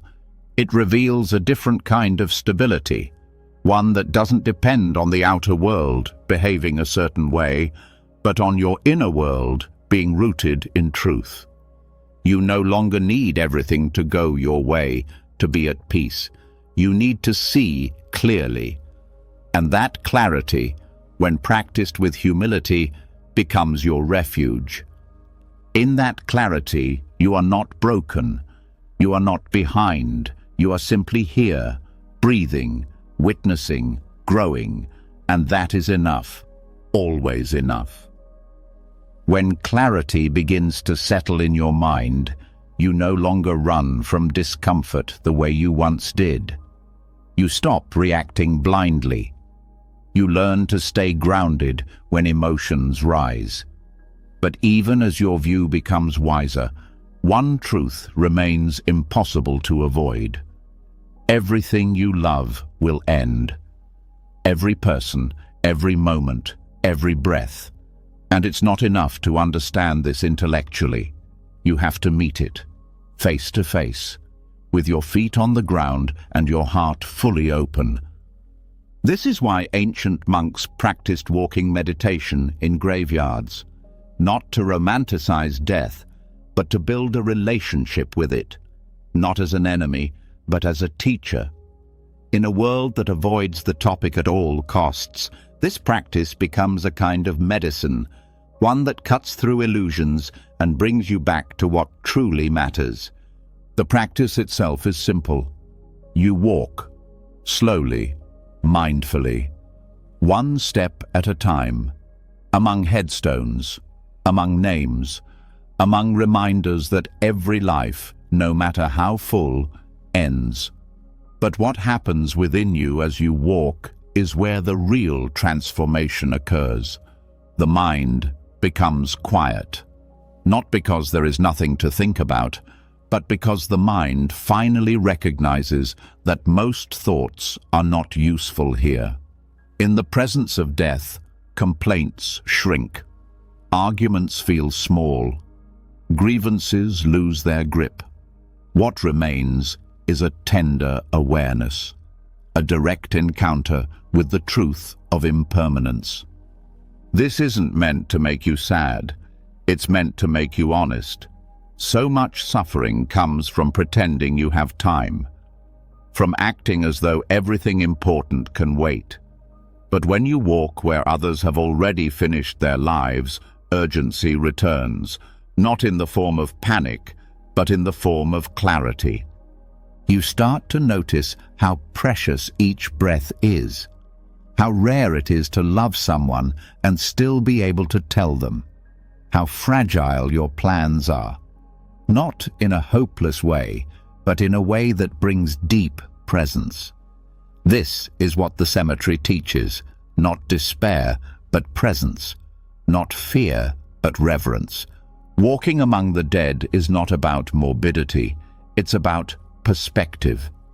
You begin to see that much of what disturbs you in daily life has no lasting weight.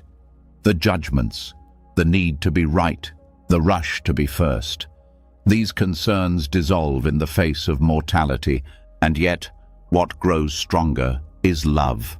Love for this moment, for the people in your life, for the simple fact that you are alive, even now. The cemetery doesn't numb you, it wakes you up. It invites you to stop sleepwalking through your days. It whispers, pay attention, this won't last. This practice becomes emotional medicine when you begin to apply it inwardly. Not just by walking in graveyards, but by allowing every moment of impermanence to be fully felt. The aging of your body, the changes in your relationships, the passing of days. Rather than resisting these changes, you learn to bow to them, to honor them. In doing so, grief becomes something you no longer push away. It becomes something sacred. You allow the sadness of endings. You allow the ache of letting go. but you hold it with tenderness, not avoidance. You don't try to move past it quickly. You learn to walk with it, to breathe through it. When you do this, grief stops being something that breaks you. It becomes something that shapes you. It carves a deeper well in your heart. A place where compassion grows. A place where you can hold others in their sorrow, not from theory, but from shared humanity. This awareness of death also makes forgiveness easier. You realize that holding grudges is like drinking poison in a burning house. There is not enough time to waste on pride. You don't know how many more chances you'll get to make peace, so you make it now, not because the other person deserves it, but because your heart does. Mindfulness of death sharpens priorities. You stop chasing things that don't matter. You stop trying to impress people you don't respect. You begin to value silence, rest, kindness. You simplify, not out of discipline, but out of wisdom. You want your remaining time to be spent well. The cemetery also teaches humility. Every headstone is a reminder that no one escapes this end. No title, no wealth, no brilliance. Death levels everything. But in that leveling is a kind of freedom. You stop pretending. You stop pretending you're invincible. You stop pretending you have control. What takes its place is honesty. You show up more real, more vulnerable. You speak with fewer filters. You listen with more depth. You stop needing to be right. You start needing to be true. This practice also helps with fear, because the fear of death often lives in the shadows. We avoid it. We distract ourselves, but what we avoid controls us. By walking with death, not as something to fear, but as something to respect, you take back your life. You no longer organize your choices around fear. You stop running. You face the truth, and in doing so, you are no longer controlled by it. You also stop being surprised by change. Loss no longer shocks you in the same way. It still hurts. It still matters. But you expected it. You were preparing for it, not emotionally closing off, but emotionally opening up. You were building capacity. In many Buddhist monasteries, monks are reminded daily, "I am of the nature to die. There is no way to avoid it." This isn't pessimism, it's presence. When you remember that your time is limited, you live with more care. You stop wasting your attention on distractions. You focus it like light through a lens, burning through what's false, warming what's true. This clarity supports every part of your mental and emotional life. You don't take things as personally. You don't attach your identity to fleeting conditions. You recognize your emotions, but you don't build permanent homes out of them. You also grow in gratitude, not just for big things, but for ordinary ones. A deep breath, a soft moment, a quiet morning. These become extraordinary because you see them as temporary, and that makes them luminous. Mindfulness of death also softens regret. You stop looking at the past with bitterness. You start looking at it as part of the path. You forgive yourself, not because the past was perfect, but because it was human. And being human means learning through endings, not just through victories. There is also a strange beauty that arises in this practice. When you stop resisting impermanence, you begin to feel more alive. The fear that once closed your heart now opens it. You feel joy more sharply. You laugh more freely. You love without holding back. This love is not desperate. It's not trying to freeze time. It's a love that exists because of impermanence, not in spite of it. You say, I see you. I know this moment won't last, so I will be here fully. I will meet it with all I have. And in doing so, your life begins to take on a different rhythm. Not rushed, not frantic, but intentional. You make fewer excuses. You take more deep breaths. You pause to notice the light on someone's face.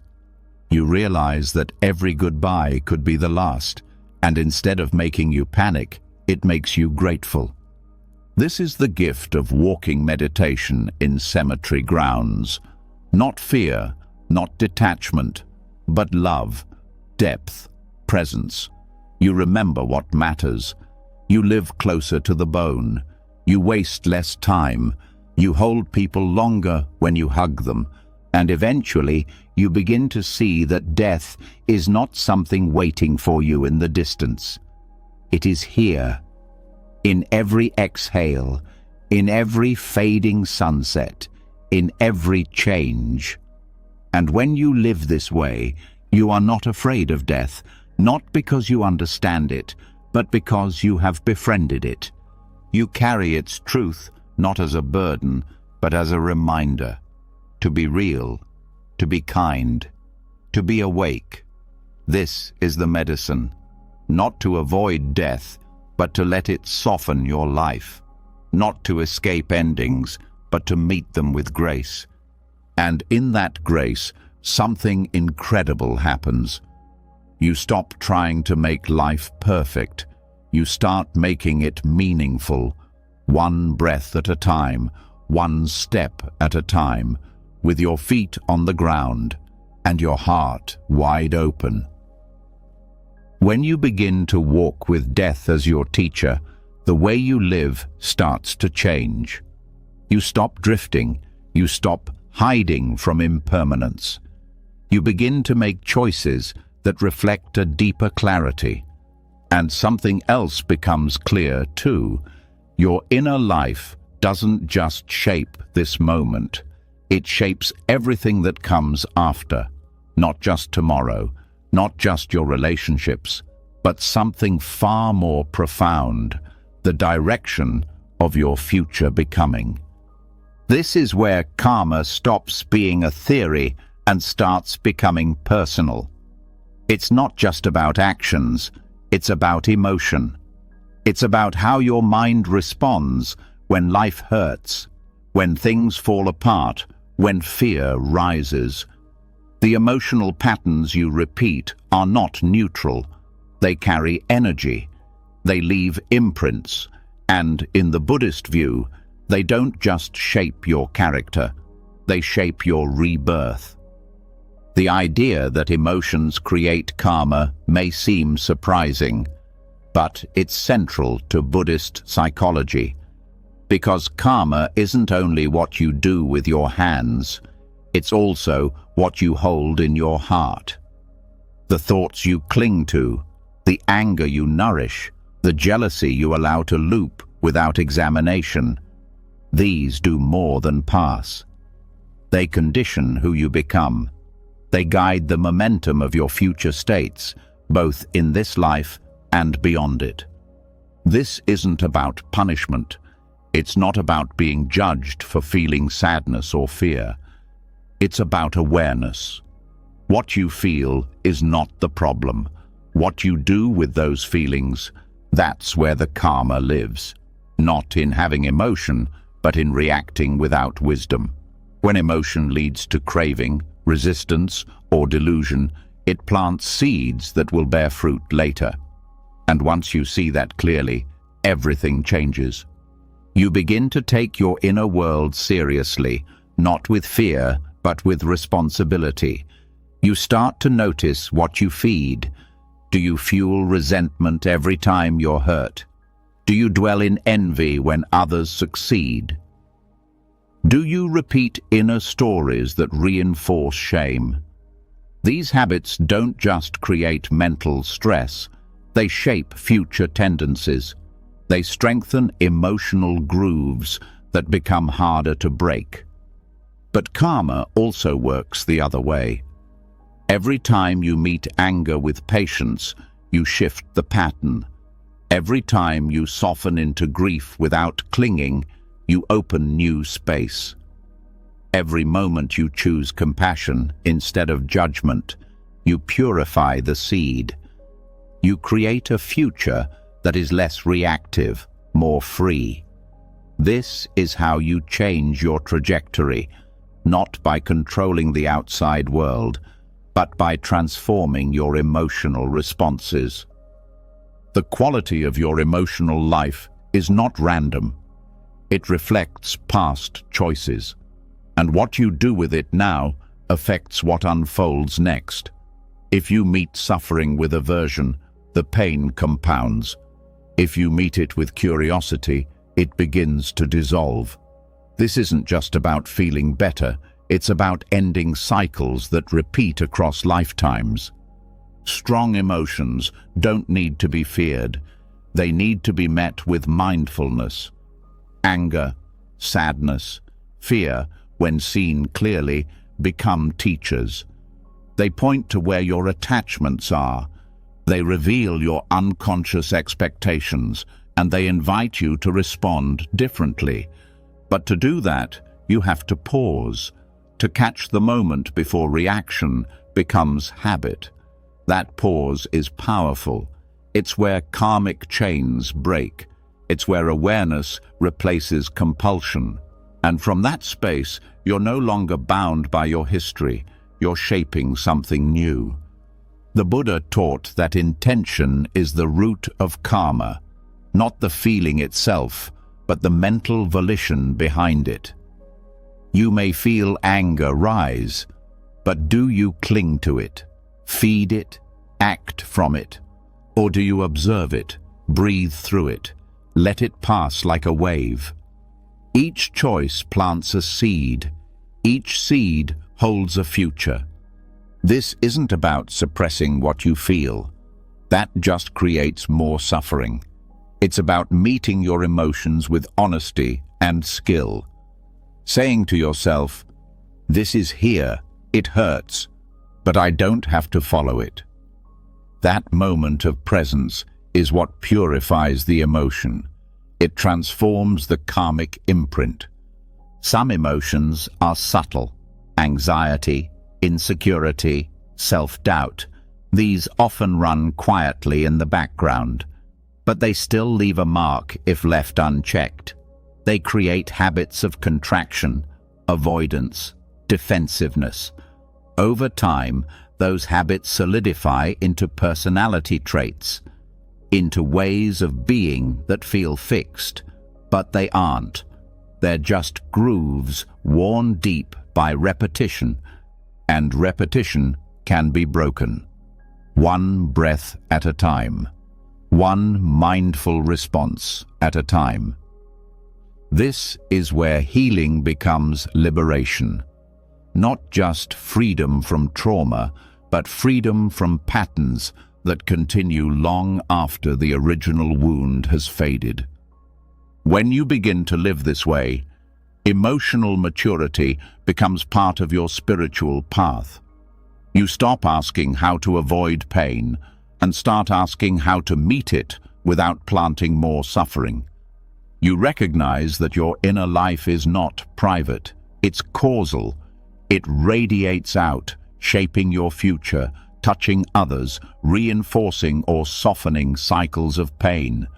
This understanding also brings humility.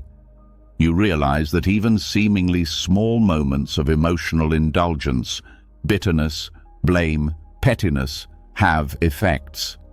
And yet, instead of becoming ashamed, you become more careful, more compassionate, because now you know the cost of unconsciousness. The goal is not to become emotionally numb, it's to become emotionally wise, to feel deeply but not drown, to allow pain but not become it, to acknowledge joy but not cling to it, to hold every emotion like a guest, Welcome it. Learn from it. Let it go. This also transforms how you relate to others. When you see how your own emotional patterns shape karma, you become less reactive to theirs. You see their anger as habit, their fear as inheritance, their withdrawal as conditioned pain. You stop taking it personally. You stop fueling cycles of mutual harm. And this perspective can heal generational wounds. Emotional karma often passes silently, through tone, through silence, through learned defensiveness. But when one person in the lineage begins to see clearly, the transmission breaks. You become the pivot point, the one who doesn't pass it on. This takes courage, it takes patience, but it also brings deep meaning. Your healing is no longer just for you. It's for those who came before and those who will come after. You are untying knots that have been in place for lifetimes. Right action begins with right emotion. Not repressed emotion, but conscious emotion. The kind that doesn't manipulate, doesn't deny, doesn't explode. The kind that acknowledges, breathes, and chooses again. This is how you align your emotional life with your spiritual intention.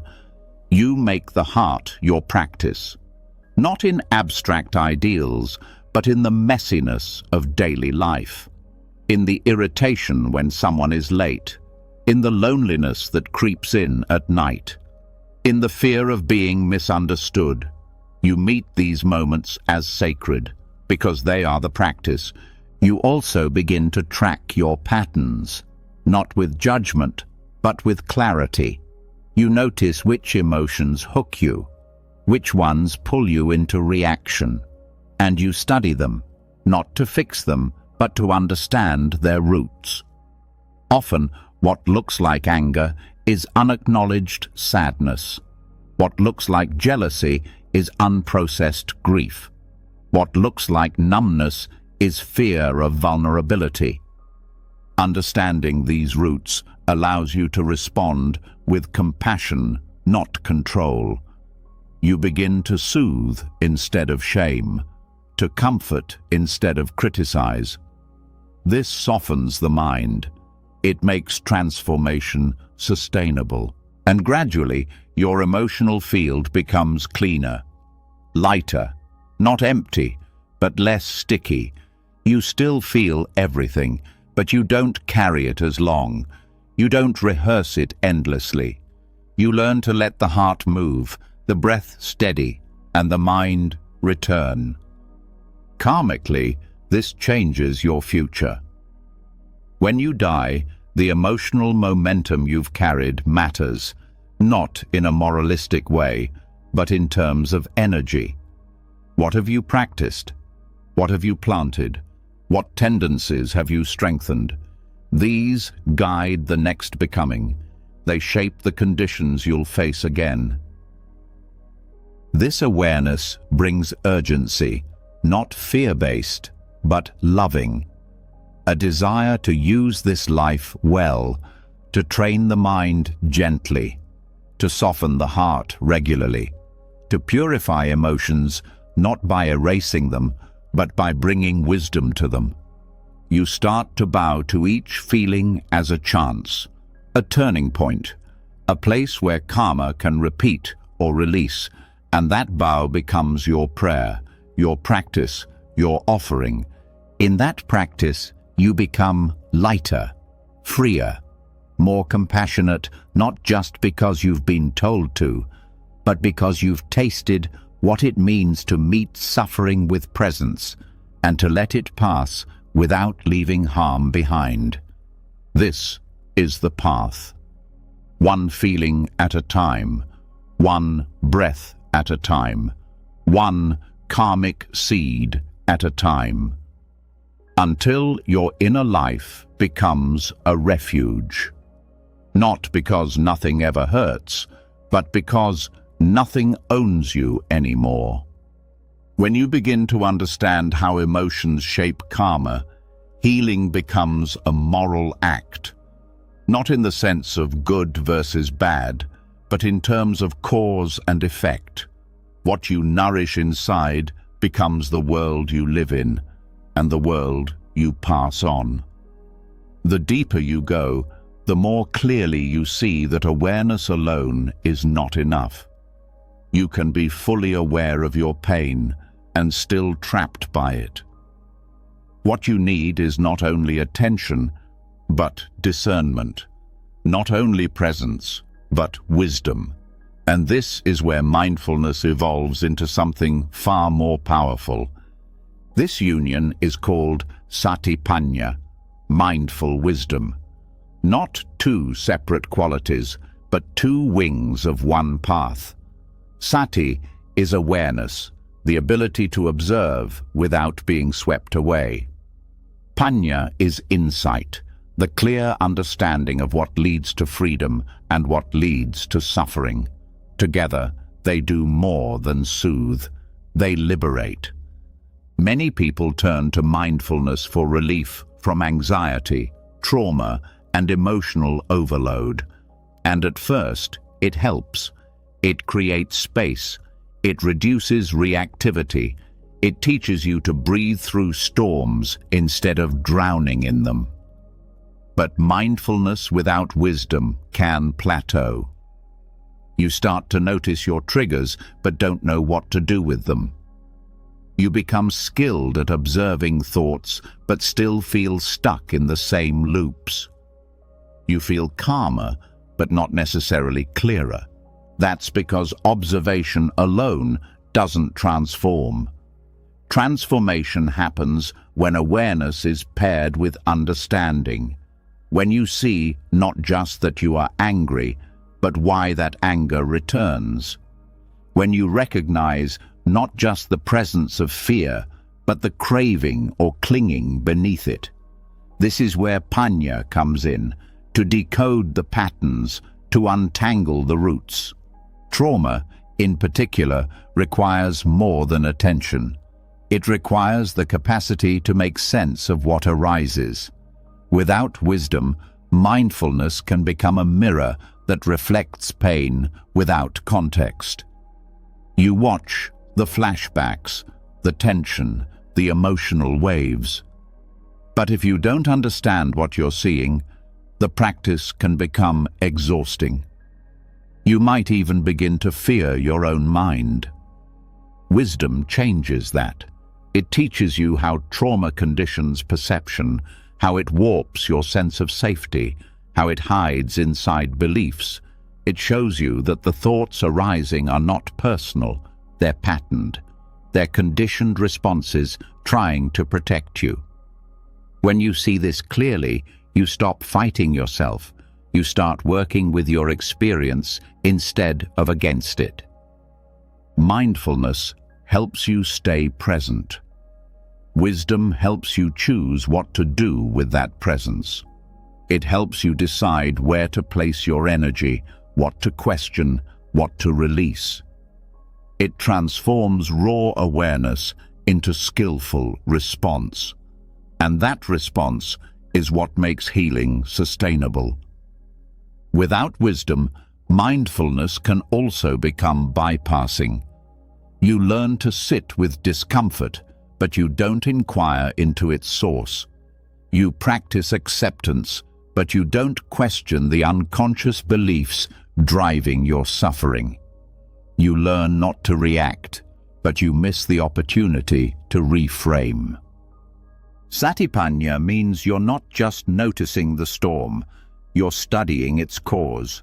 You're learning how the mind creates weather. You're seeing the link between thought, feeling, and habit. And in seeing it, you begin to disarm it. This path also teaches you to pace your healing.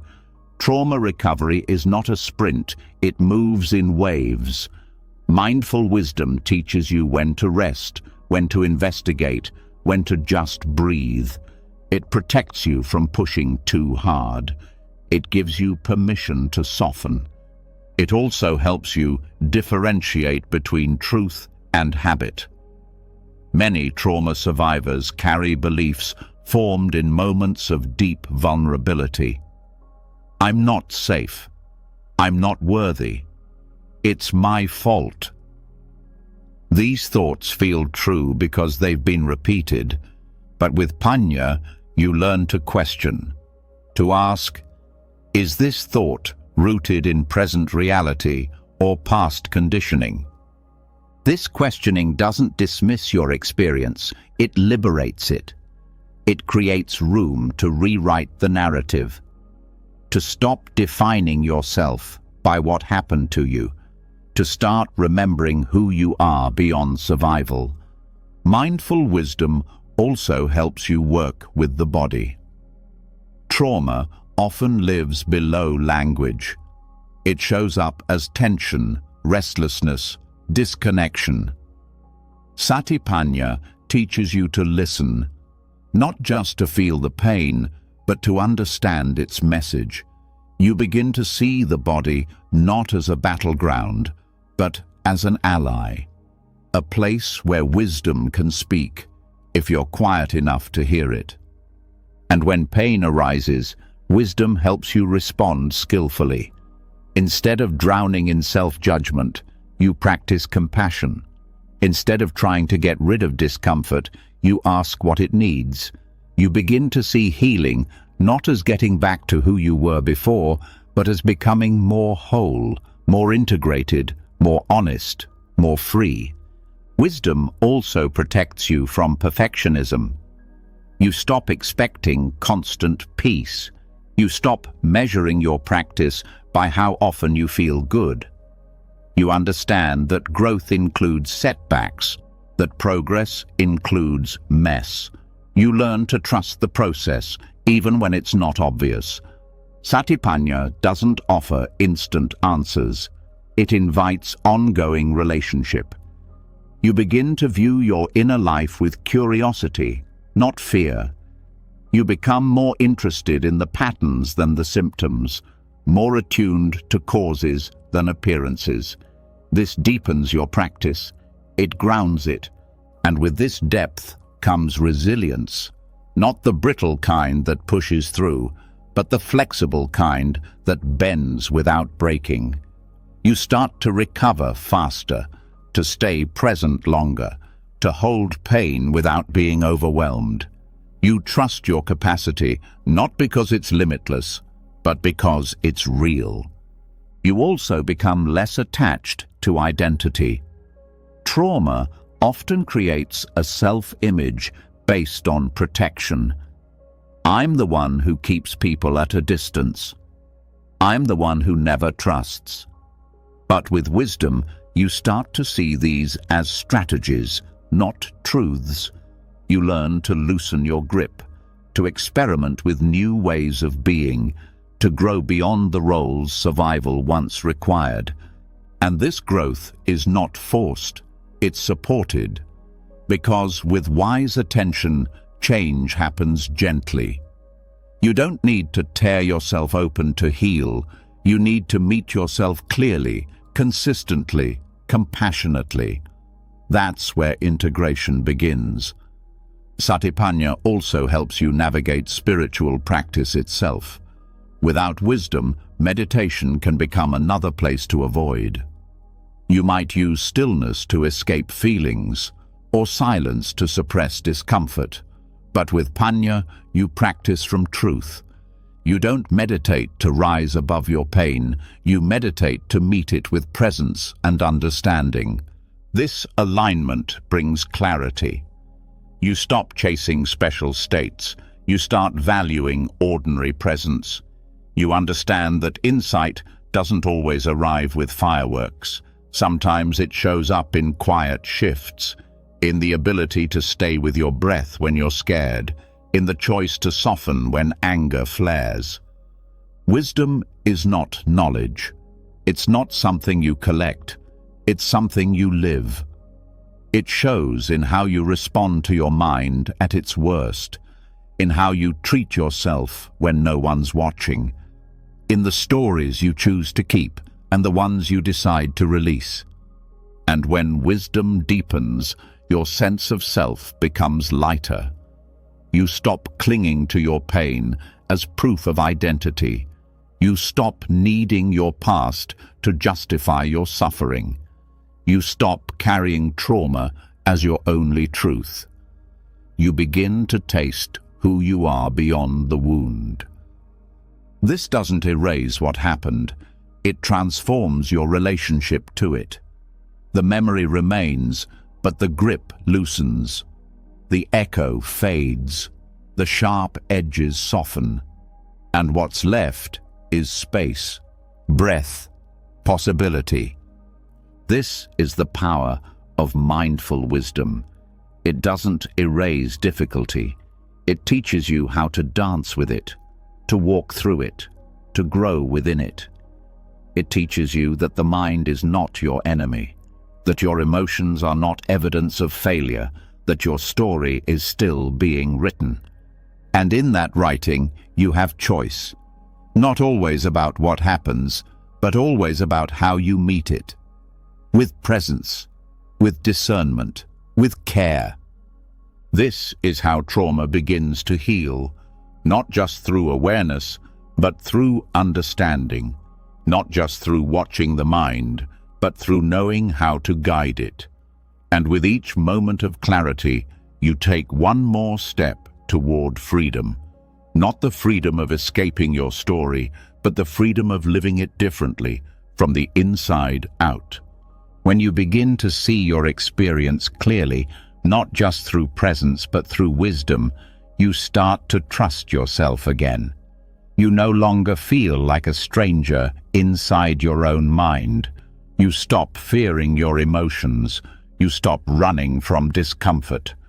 But even with clarity and compassion, there are moments when the ground beneath you still feels unsteady. Pain still returns.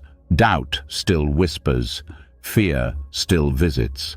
In these moments, what the heart longs for most is not more control, but safety.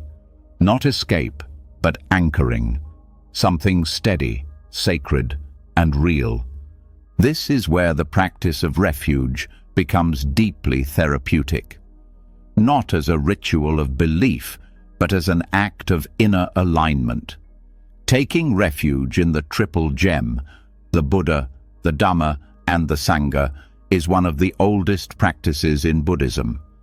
And yet, when understood fully, it becomes more than spiritual tradition.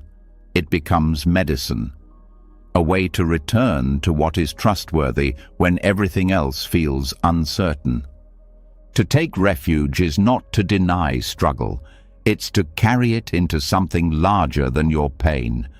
To place your faith, not blind faith, but conscious trust, in that which points to liberation. In the psychological sense, refuge is what we turn toward when overwhelmed. For many, it's distraction, addiction, isolation.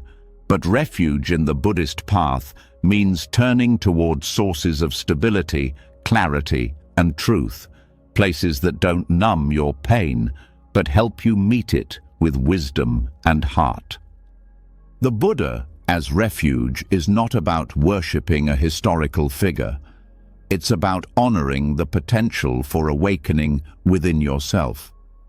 The Buddha represents your own capacity to wake up, to break through illusion, to face difficulty with courage.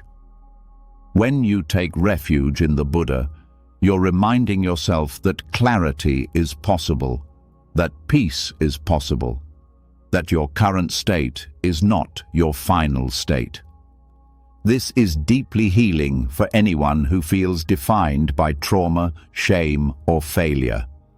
The act of turning toward the Buddha is the act of turning toward the best in you, the part untouched by chaos.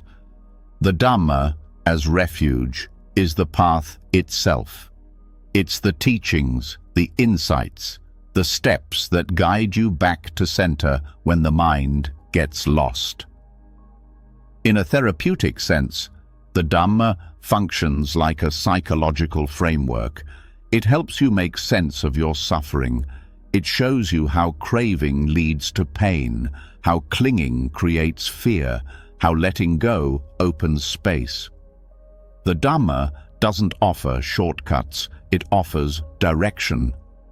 When you take refuge in the Dhamma, you ground yourself in principles that don't change just because your emotions do.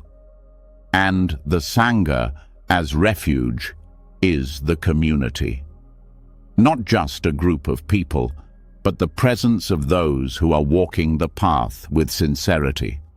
Those who remind you that you're not alone, who mirror your strength when you can't see it, who reflect your wholeness when you feel broken.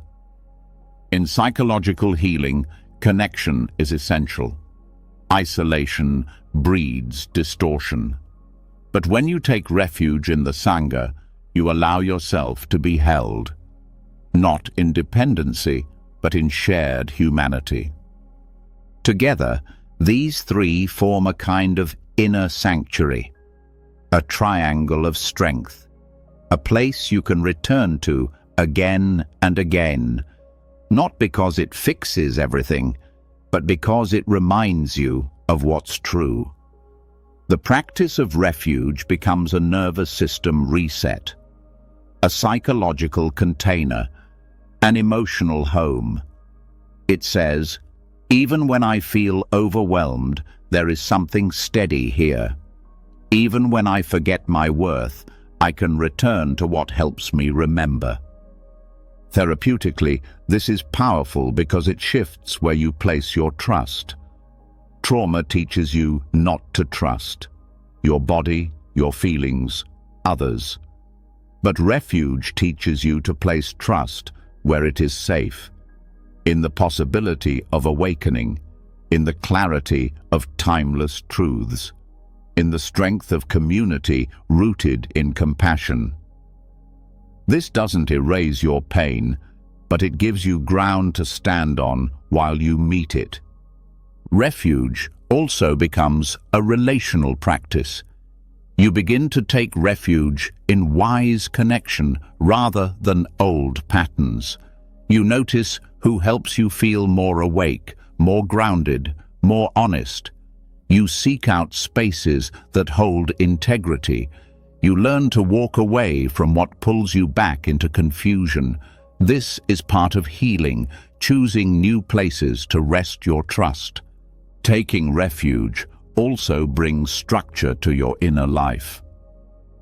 When emotions surge, you have something to return to. Not just breath or body, but intention. You ask, what would it mean to take refuge in the Dhamma right now? Maybe it means pausing before reacting.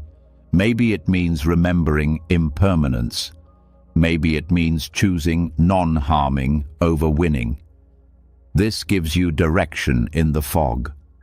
Psychologically, the sense of refuge reduces inner fragmentation. Trauma often leaves parts of you feeling exiled, unheld, unsafe. Refuge invites those parts back in. It says, you belong here. You are not your fear. You are not your pain. You are held in something bigger. This reframing brings coherence. The scattered pieces of self begin to find each other again. You also begin to live differently, not just in crisis, but in daily life. You start to ask, am I moving from refuge or reaction? You begin to notice when you're leaning into safety and when you're running from fear. This awareness creates choice. You stop reacting out of habit. You begin responding from alignment. The practice of refuge is also deeply forgiving. You don't have to be perfect to return. You don't have to feel strong to be held. Refuge is not earned. It is remembered. No matter how lost you feel, it is always available. This unconditional return creates inner safety, the kind that doesn't depend on mood or outcome. and over time, this becomes internalized. The triple gem stops being external. The Buddha lives in your clarity. The Dhamma lives in your discernment. The Sangha lives in your compassion. You become your own sanctuary, not in isolation, but in rootedness. This inner sanctuary protects you from emotional storms. You no longer need to collapse into despair or cling to distraction. You know where to go, what to remember, what to lean into. The mind may still spin, the body may still shake, but there is something solid beneath it all. Refuge also becomes a source of meaning. When life feels chaotic, you remember there is a path. When suffering feels senseless, you remember there is purpose in how I meet it. When you want to give up, you remember others have walked through this too. I am not the first, I will not be the last, and I am not alone. In moments of grief, refuge brings softness. You don't have to hold it all alone. In moments of anger, it brings space. You don't have to act on every surge. In moments of shame, it brings light. You don't have to define yourself by your pain. This is not about blind comfort. It's about clear anchoring. You are placing your heart in something that doesn't waver with circumstance, something tested by centuries, something rooted in truth, not trend. And this anchoring grows stronger the more you return. Not because the outer world changes, but because your center does. You learn to carry refuge with you, not just during meditation, but in traffic, in conflict, in stillness. It becomes your resting point, your ground zero, your reminder that peace is always one breath, one choice, one return away. Therapists may not always use the language of refuge, but the principle is the same. Safe connection, inner coherence, trust in something larger than trauma. The Buddhist path offers this in a structured, sacred form, one that has carried countless beings through darkness into clarity. You don't have to believe in anything to take refuge. You just have to choose where you want your heart to rest. And when you choose wisely, everything begins to shift. Not because the pain ends, but because the panic does. Not because life gets easier, but because you remember how to meet it. Taking refuge is not escape. It's arrival. It's the act of returning, not just to yourself, but to the truth that holds you. The truth that healing is possible, that clarity is possible, that peace is not a fantasy, it is a practice, and that practice begins now. Every time you turn toward what is steady, what is kind, what is real. Every time you take refuge, not as a concept, but as a commitment. One breath, one moment, one return at a time. The more you return to refuge, the more you begin to sense a deeper rhythm beneath all your experiences, a quiet awareness that sees patterns without being caught in them. Refuge does not erase difficulty, but it offers a stable place from which to meet it. And from that stability, something essential becomes visible. Most of your emotional pain doesn't just arise once. It repeats again and again in slightly different forms, but with the same pull. The same habits of mind, the same storylines, the same reactions. This repetition is not coincidence. It's a cycle. And in the teachings of the Buddha, that cycle has a name: samsara. Samsara is often misunderstood as only a cosmic process, being reborn into different lives after death. But the deeper truth is that samsara happens here and now, in every moment where unconscious habits are repeated, in every emotional reaction that loops without awareness, in every false belief that resurfaces even after you've seen through it. It is the momentum of suffering that regenerates itself through craving, fear, avoidance, and clinging. This cycle is not just spiritual, it is deeply psychological. Every time you react to pain with aversion, to pleasure with grasping, to fear with control, you plant the seeds for more of the same. The mind circles back, not because it's broken, but because it's conditioned. Until the conditioning is seen clearly, you live the same emotional stories over and over, each one wearing a different face, but pulling the same strings. Understanding samsara as a mental emotional cycle offers profound insight into your daily life. You begin to recognize your own patterns of emotional rebirth, how one comment can trigger old wounds, how one failure revives an entire storyline of inadequacy, how one moment of discomfort leads to hours of numbing self-criticism or overthinking.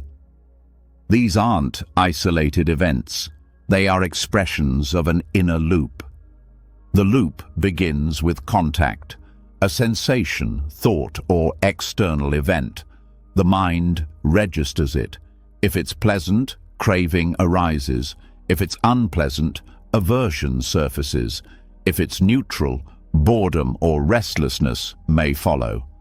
Craving and aversion give rise to identification. This is good for me. This is bad for me. This defines me. From there, action follows. And often, that action strengthens the very pattern you're trying to escape. This is how samsara sustains itself, not through fate, but through habit. Freedom begins the moment you recognize this cycle while it's happening, not after it's over. When you can see, in real time, the shift from contact to reaction to suffering, you create space. And in that space, a new possibility arises. You don't have to follow the pattern. You can interrupt it. You can choose to respond instead of react.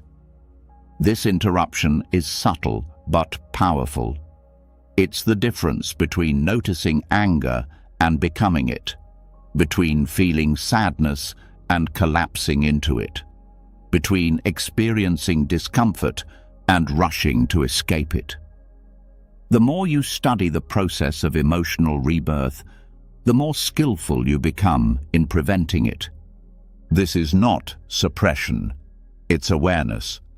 It's observing the conditions that give rise to suffering and gently refusing to fuel them. It's learning to meet craving without feeding it, to meet fear without obeying it, to meet doubt without collapsing under it. Each time you do this, you weaken the cycle. Over time, certain patterns become easier to see. You start to notice emotional echoes, how one experience triggers a cascade of others that aren't even about the present moment. You see how the body remembers tension before the mind knows what's wrong. You feel the pull of old identities trying to reassert themselves. But now, you are not asleep inside the pattern. You are awake. Waking up to samsara means understanding that you cannot think your way out of it. Insight alone is not enough. You must learn to stay, to feel without flinching, to breathe through the heat of emotion without building new stories around it. This takes training, repetition, and above all, compassion. Without compassion, awareness can turn into self-blame. You see the pattern and criticize yourself for falling into it. But this only deepens the cycle. True seeing includes kindness. You say to yourself, yes, this is a loop, but I'm not the loop. I'm the one watching, and I can choose differently now. This choice is the foundation of transformation, not dramatic change, but gradual repatterning. Moment by moment, the old tracks fade. The mind becomes more flexible. The heart becomes less reactive. You begin to carry suffering more lightly, not because it disappears, but because you stop reinforcing it. Understanding samsara also changes your relationship to time. You stop believing that healing is about escaping your past. You realize it's about seeing the present clearly enough that the past no longer controls it. Every emotional rebirth is an invitation to respond with wisdom instead of memory. This shift is especially important in relationships. Samsara often plays out between people. One person reacts from pain, the other mirrors it. Without awareness, two people can reinforce each other's suffering indefinitely. But when one person becomes conscious, the cycle begins to unravel, not through force, but through presence. You also begin to take responsibility for your inner world in a new way. Not blaming yourself for every emotion, but recognizing that how you relate to your emotions is the source of freedom or bondage. You don't need to control what arises. You need to stop reenacting it. This path is not about detachment. It's about intimacy with your own mind, with your own pain, with the moments that used to send you into reaction. You learn to stay close to what you once tried to escape. And in staying, the pattern loses its power. One of the most liberating aspects of this practice is the realization that you do not need to solve every emotional problem. You need to stop recycling it. Most suffering doesn't need more analysis. It needs less identification. When you stop fusing your identity with your experience, the experience begins to move. Samsara is sticky because it convinces you that each repetition is new. It tells you, this time it's different. This time you really should panic. But with wisdom, you begin to see the familiar signs, the same tightness in your chest, the same inner dialogue, the same urge to react, and you learn to say, this is samsara. I've been here before. I don't have to go around again. This recognition brings freedom, not from experience, but within experience. You still feel, but you're no longer ruled by feeling. You still care, but you're no longer consumed by caring. You still hurt, but you're no longer stuck in the hurt. And the more you practice, the more you begin to taste a different way of being. A way that doesn't cycle, that doesn't chase, that doesn't cling. This is not detachment. It's clarity. It's the absence of compulsion, the return to stillness in the middle of movement. You begin to live differently, not passively, but purposefully. You stop feeding emotional reactions that never lead anywhere. You stop fighting battles that only exist in your mind. You begin to respond from understanding, not habit. Eventually, even the most deeply rooted patterns begin to dissolve. Not because you fought them, but because you outgrew them, because you stopped believing the old narrative, because you chose to stay present when you used to flee, because you saw the cycle clearly enough to step outside of it.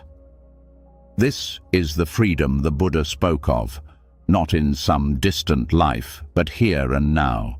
Freedom from compulsive repetition, freedom from self-created suffering, freedom from the illusion that you must keep living the same story forever. This freedom is not given, it's cultivated through every breath where you choose presence over reaction, through every moment where you pause instead of repeat, through every choice to respond from clarity instead of from fear. And as the cycles weaken, something new begins to emerge. Not emptiness, but space. Not numbness, but peace. The kind of peace that doesn't need to prove anything, that doesn't depend on outcome, that doesn't need the loop to complete, because you've already stepped off the wheel, not through escape, but through awareness, not through denial, but through presence. This is how samsara ends, not in the future, but in this moment, right here, where you choose again and again and again, until there is nothing left to repeat.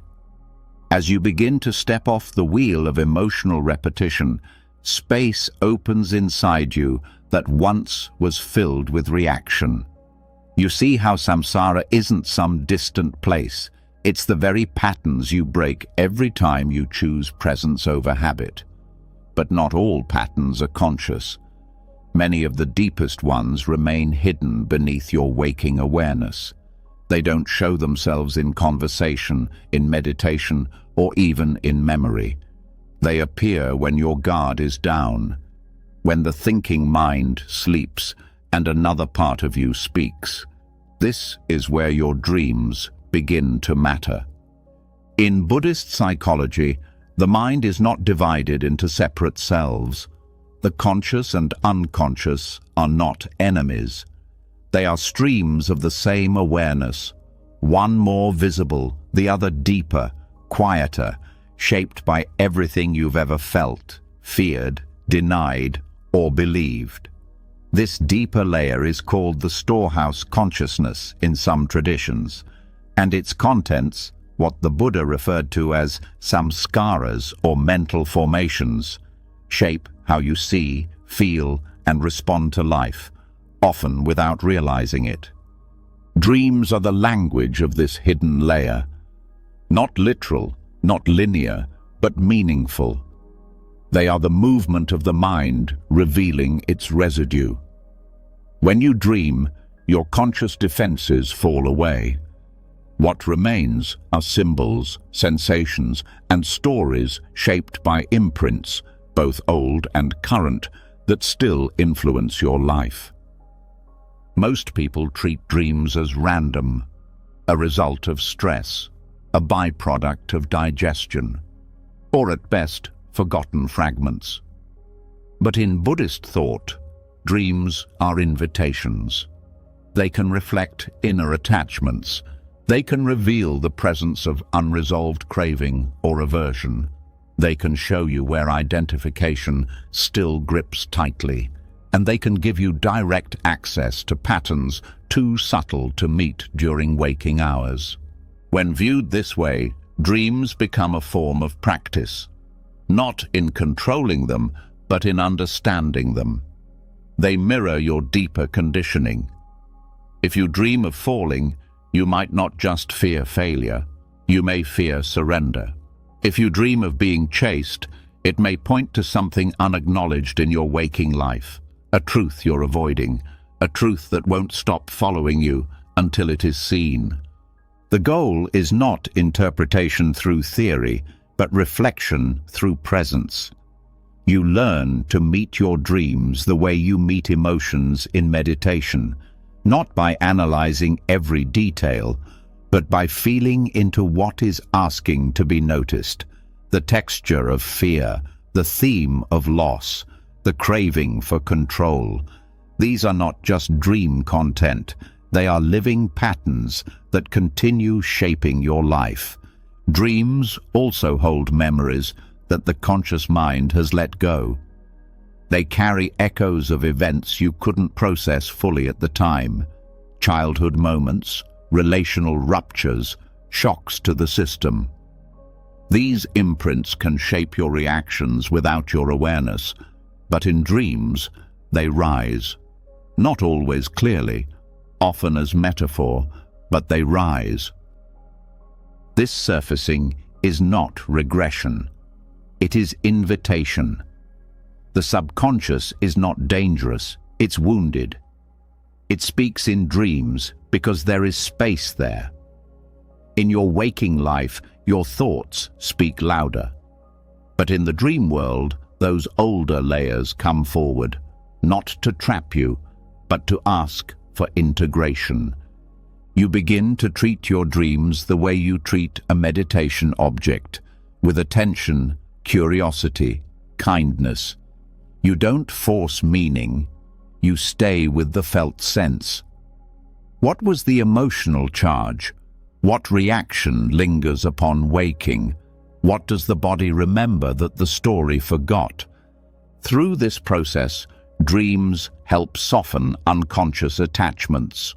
They show you where your fear of impermanence still lingers.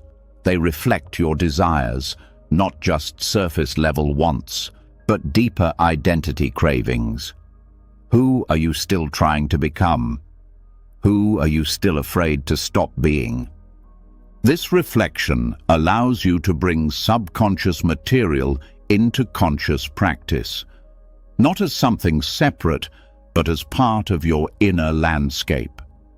You begin to recognize emotional threads that run across both waking and sleeping states. The tightness that follows you, the sadness you thought you were done with, the anger you suppressed in daylight that re-emerges in symbolic form. You don't have to solve these threads immediately. The first step is acknowledgement. The second is kindness. Dreams can stir discomfort, but they also reveal where you're ready to heal. When seen through the lens of the Dhamma, even nightmares become part of the path. Buddhist texts describe dreams that arise due to karma, not in a mystical sense, but as reflections of deeply rooted patterns. These dreams may not be about past lives, but about past versions of yourself still seeking attention. When you meet these dreams with understanding, you dissolve their hold. You stop being haunted by your own unprocessed mind. This is not about decoding symbols through books. It's about developing your own language of inner reflection. What water means to one person may be different for another. The meaning is not in the symbol, it's in the relationship between the symbol and your inner world. And that relationship is discovered through attention, not theory. The Buddha did not emphasize dream interpretation as a core practice, but he did teach mindfulness of mind states. He emphasized knowing your tendencies, understanding your mental habits. Dreams can support that knowing. They offer raw data from your subconscious. They give you access to parts of your suffering that don't always speak in words. And just as important, they give you access to your wisdom. You may dream of rising above fear. You may receive messages of clarity, not from outside, from the deeper parts of your own awareness, speaking through the language of image and emotion. These moments are not fantasy. They are expressions of the same mind that seeks liberation, even in sleep. By bringing mindful awareness into your relationship with dreams, you extend your path beyond the cushion. Your practice no longer ends when you close your eyes. It continues through the night, through memory, through subconscious release. And what you carry into the next day is not just a faded image. It is insight, ready to be lived. You may choose to keep a dream journal, not to dissect every detail, but to track emotional themes, to notice what repeats, to observe the inner cycles that continue playing out when you are not controlling your experience. These records help you see how healing is unfolding over time. They also remind you that transformation is not only conscious. Some layers of change happen in the quiet, in the unseen, in the places where your attention can only follow once you learn to listen differently. You don't need to become obsessed with dreams. You only need to respect their function. When treated with care, they become another doorway into your own becoming. Not a distraction, but a mirror. Not a detour, but a reflection of the very mind you seek to understand. Eventually, the line between waking and dreaming softens. You begin to recognize that all of it, day and night, thought and symbol, memory and projection, is made of the same energy. Awareness shaped by intention. This insight supports the Buddhist understanding that liberation is about waking up, not just from sleep, but from delusion. And every dream, every image, every stirring in the night becomes a reminder.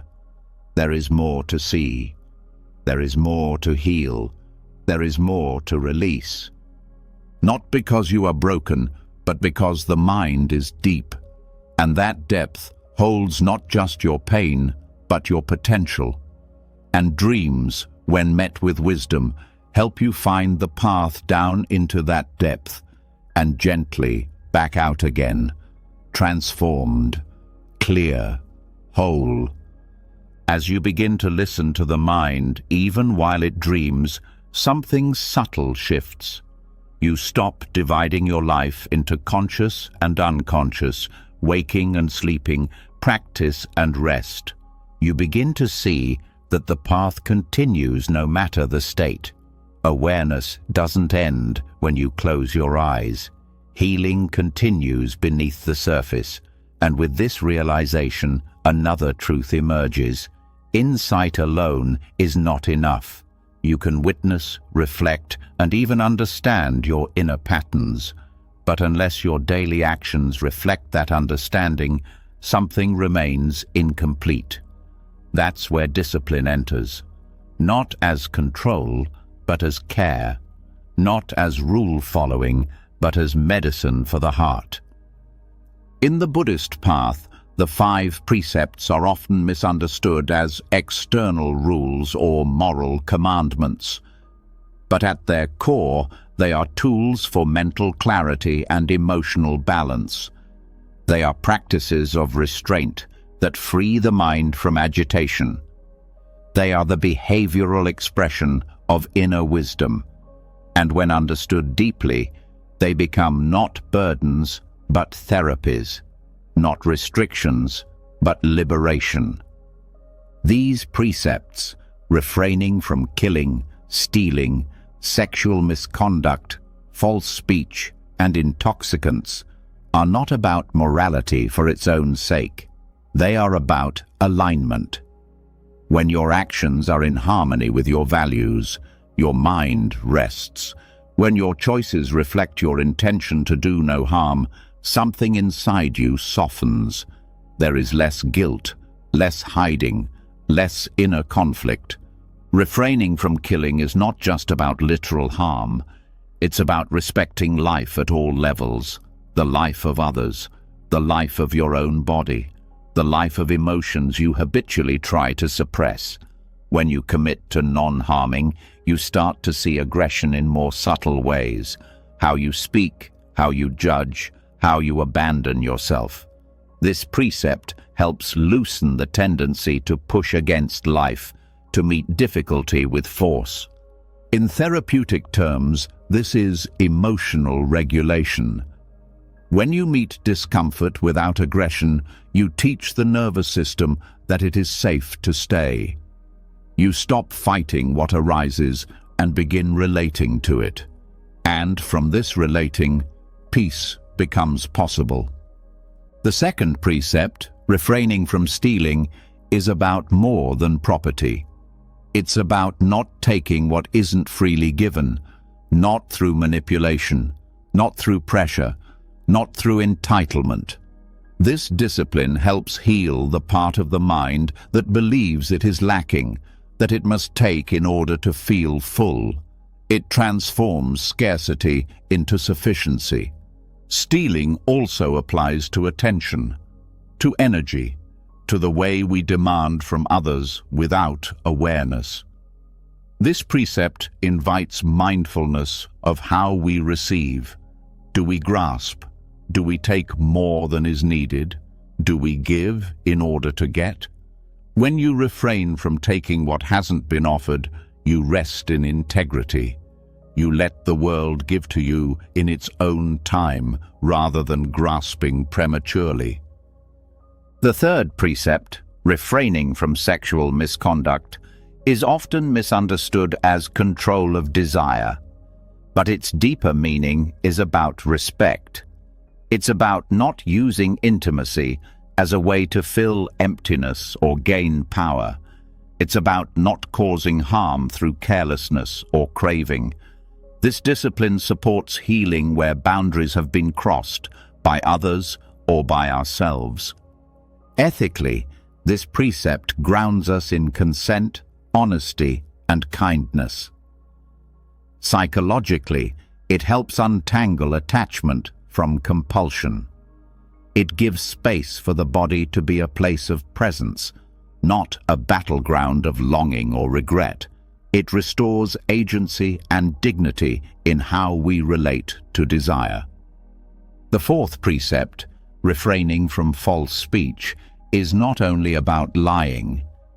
It's about aligning the voice with the heart.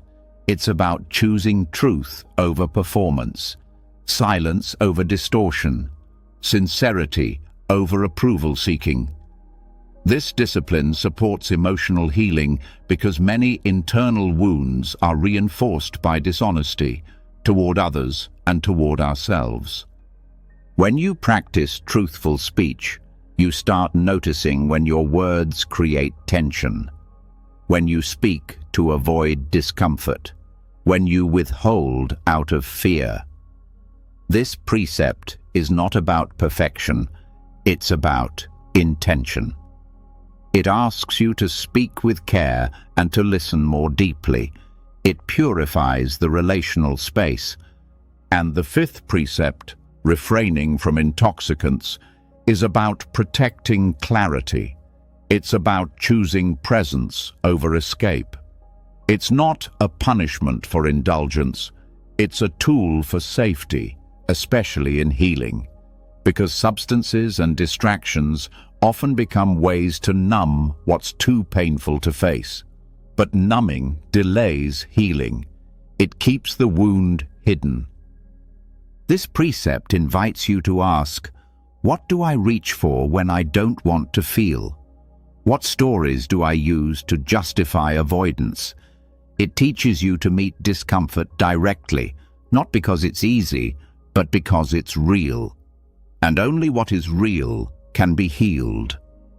Taken together, the 5 precepts become a kind of internal hygiene.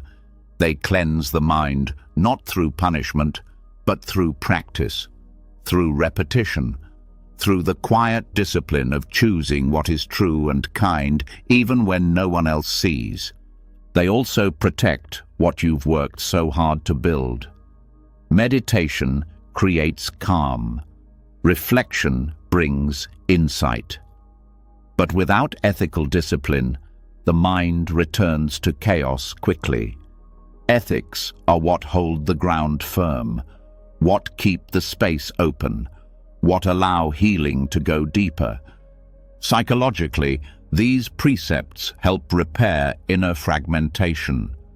So much of suffering comes from being divided against ourselves, saying one thing and meaning another, wanting closeness but acting in ways that push people away. These behaviors come from fear, but they create more fear. When you live by the precepts, you close that gap. You become whole. You become safe within yourself. This wholeness becomes visible over time.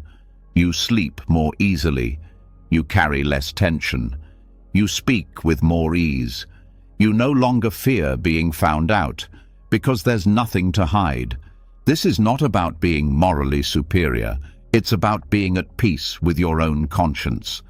Ethical living also shifts your nervous system. When you stop living in contradiction, your stress level drops. When your outer life reflects your inner values, you stop leaking energy. You stop being pulled in opposite directions. You become more grounded, more trustworthy to others and to yourself. And this trust is healing. Because trauma often shatters trust, especially self-trust. Living by the precepts helps rebuild it. You begin to believe in your own capacity to choose well, to care, to stop harm, to start over. The precepts are also forgiving. They are not vows you must fulfill perfectly. They are intentions you return to, over and over. Each time you break one, you learn. Each time you recommit, you strengthen. This process builds resilience, not the kind that avoids mistakes, but the kind that transforms them.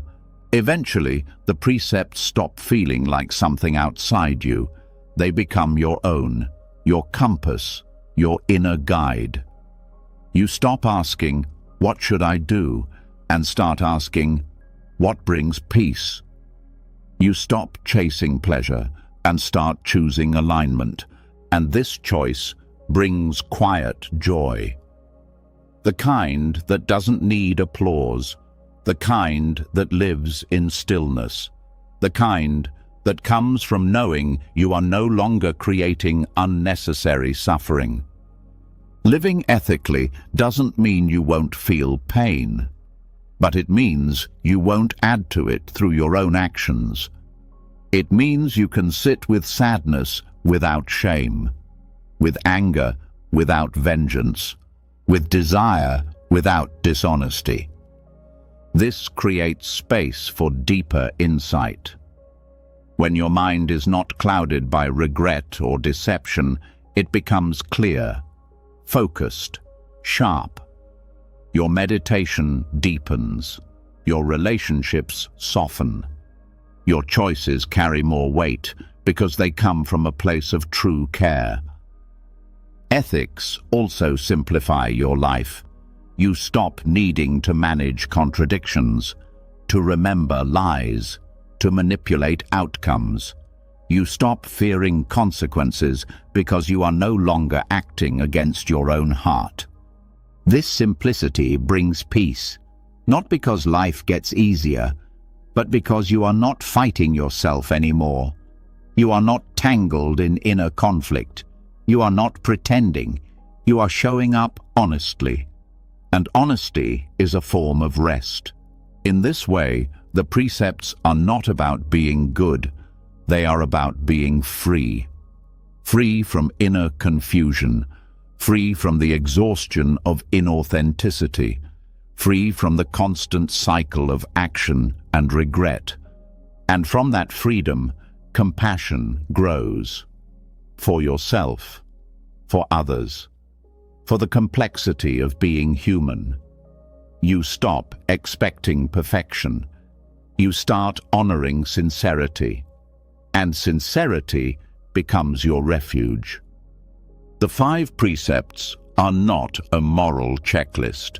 They are tools for transformation, practices that align your behavior with your deepest values, disciplines that support a peaceful mind, and a peaceful mind becomes the foundation for everything else: insight, connection, healing, liberation. This is not about dogma. It's about medicine. Medicine for the habits that keep you suffering.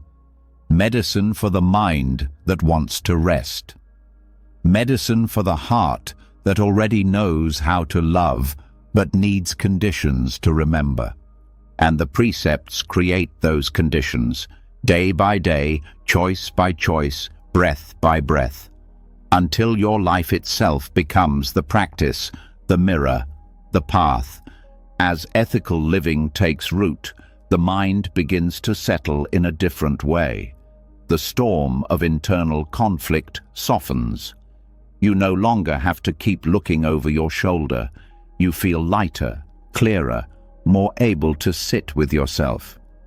But even with integrity in your actions, something else often lingers under the surface: old pain. Emotional wounds that haven't healed, not because you ignored them, but because they are tangled with something harder to release: resentment. No matter how sincere your practice, it's almost impossible to find real peace while carrying the weight of unresolved hurt. This is where forgiveness becomes not just relevant, but necessary, and not the kind of forgiveness that comes from obligation or forced closure. This is something deeper, the kind that asks you to put down the story of blame, the kind that doesn't depend on the other person's behavior, the kind that frees you, not because they said sorry, but because you stopped needing them to. In the Buddhist teachings, one of the most powerful illustrations of this kind of forgiveness is known as the simile of the saw. The Buddha said, "Even if bandits were to sever you limb by limb with a two-handled saw, he who gives rise to anger in his heart is not following my teaching." At first glance, this can feel impossible, even offensive. It seems to suggest that we should simply endure harm without protest. But the point isn't to accept injustice, it's to understand the cost of hatred. Anger may feel justified, it often is, but that doesn't mean it helps. It burns from the inside, it narrows the heart, it clouds the mind. The Buddha's point isn't that you should invite harm, it's that you should refuse to let harm define who you become. The real prison is not the act itself. It's the story you keep repeating around it, the belief that until someone pays for what they did, you cannot be free. Radical forgiveness is not a denial of suffering. It's not forgetting. It's not pretending that what happened was okay. It's a courageous act of saying, "I will not let this continue to control my life." It is a kind of spiritual maturity that says, I can hold pain without creating more pain on top of it. This is what the Buddha meant. Not that we must suppress our emotions, but that we must not become slaves to them. The simile of the saw asks us to look at where we still believe that holding resentment protects us. The truth is, resentment does not protect, it isolates. It creates a sense of righteousness, but it feeds a cycle of bitterness that never resolves. You might win the argument in your mind every day, but you still lose peace. Forgiveness in Buddhism isn't about absolution. It's about understanding, the kind of understanding that comes from seeing cause and effect clearly. People act from ignorance, fear, pain, and conditioning. When you begin to see others not as evil, but as confused, just as you have been confused, something shifts. You don't have to agree with what they did. You don't have to allow it again. But you begin to see that their actions were not personal in the way you believed. They were patterns, reactions, unresolved suffering passed from one person to another. This shift doesn't make you weak. It makes you free. When you stop taking things so personally, you stop bleeding from wounds that no longer need to stay open. And you begin to understand that holding on doesn't punish the other, it punishes you. The simile of the saw shows you what's possible when the mind is truly trained. A mind that cannot be touched by hatred, even under attack, is not numb. It is awake. That kind of steadiness can only come from deep inner work, from compassion that has been practiced long enough to become reflexive. from a heart that has seen enough suffering to know that adding more will never bring relief. This doesn't mean you bypass grief. Forgiveness includes mourning. Mourning for what was lost, for what could have been, for the version of you that was hurt. But grief is different from resentment. Grief is clean. It flows. Resentment hardens. It sticks. And it usually hides fear, fear of being hurt again, fear of being seen as weak, fear of losing the story that has defined your suffering. But healing doesn't require that story. It requires honesty, the willingness to see how much energy goes into replaying the past, the courage to ask, what am I still holding on to? What part of this pain do I still believe I need? And most of all, the compassion to answer those questions without judgment. Forgiveness is often misunderstood as letting someone off the hook. But real forgiveness is letting yourself off the hook. Off the hook of having to carry something heavy every day. Off the hook of tying your future to someone else's past behavior. Off the hook of rehearsing suffering when there's nothing left to say. This is not easy. It takes practice. Some days you feel spacious. Other days, the memory returns with intensity. You start again. You breathe. You meet it with kindness. You don't force it away, but you don't feed it either. Slowly, the sharp edges begin to soften. The narrative begins to loosen. The energy begins to release. The Buddha's parables help because they speak to these truths in ways that bypass the intellect. Stories reach into the emotional body. They plant seeds. They invite reflection. They show what is possible not through argument, but through example. In the simile of the saw, the Buddha paints an extreme picture, not to shock, but to reveal how deeply the mind can be trained when it refuses to retaliate. Other stories, like that of Angulimala, the serial killer turned monk, show that even the most violent past can be transformed through insight. The message is always the same. No one is beyond redemption, and that includes the parts of you that still feel angry, the parts that wish for punishment, the parts that don't know how to let go yet. These too are welcome. They just need attention, not to be acted out, but to be understood. In healing, forgiveness is often the final release. You may do years of work on trauma and still feel stuck. The resentment that remains can act like a hook, keeping you tied to the very people or events that caused the harm. This is where forgiveness becomes a tool, not of approval, but of release.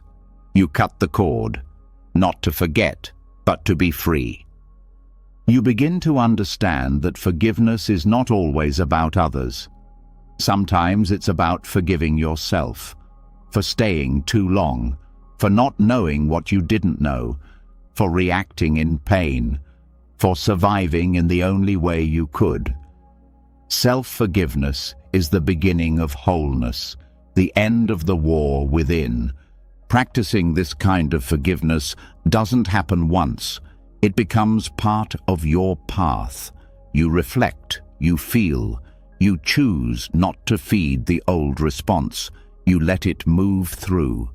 You open your hand where you used to clench your fist, not because they changed, but because you did. Over time, your capacity grows. You find it easier to give the benefit of the doubt, to respond with patience, to say what needs to be said, but without heat.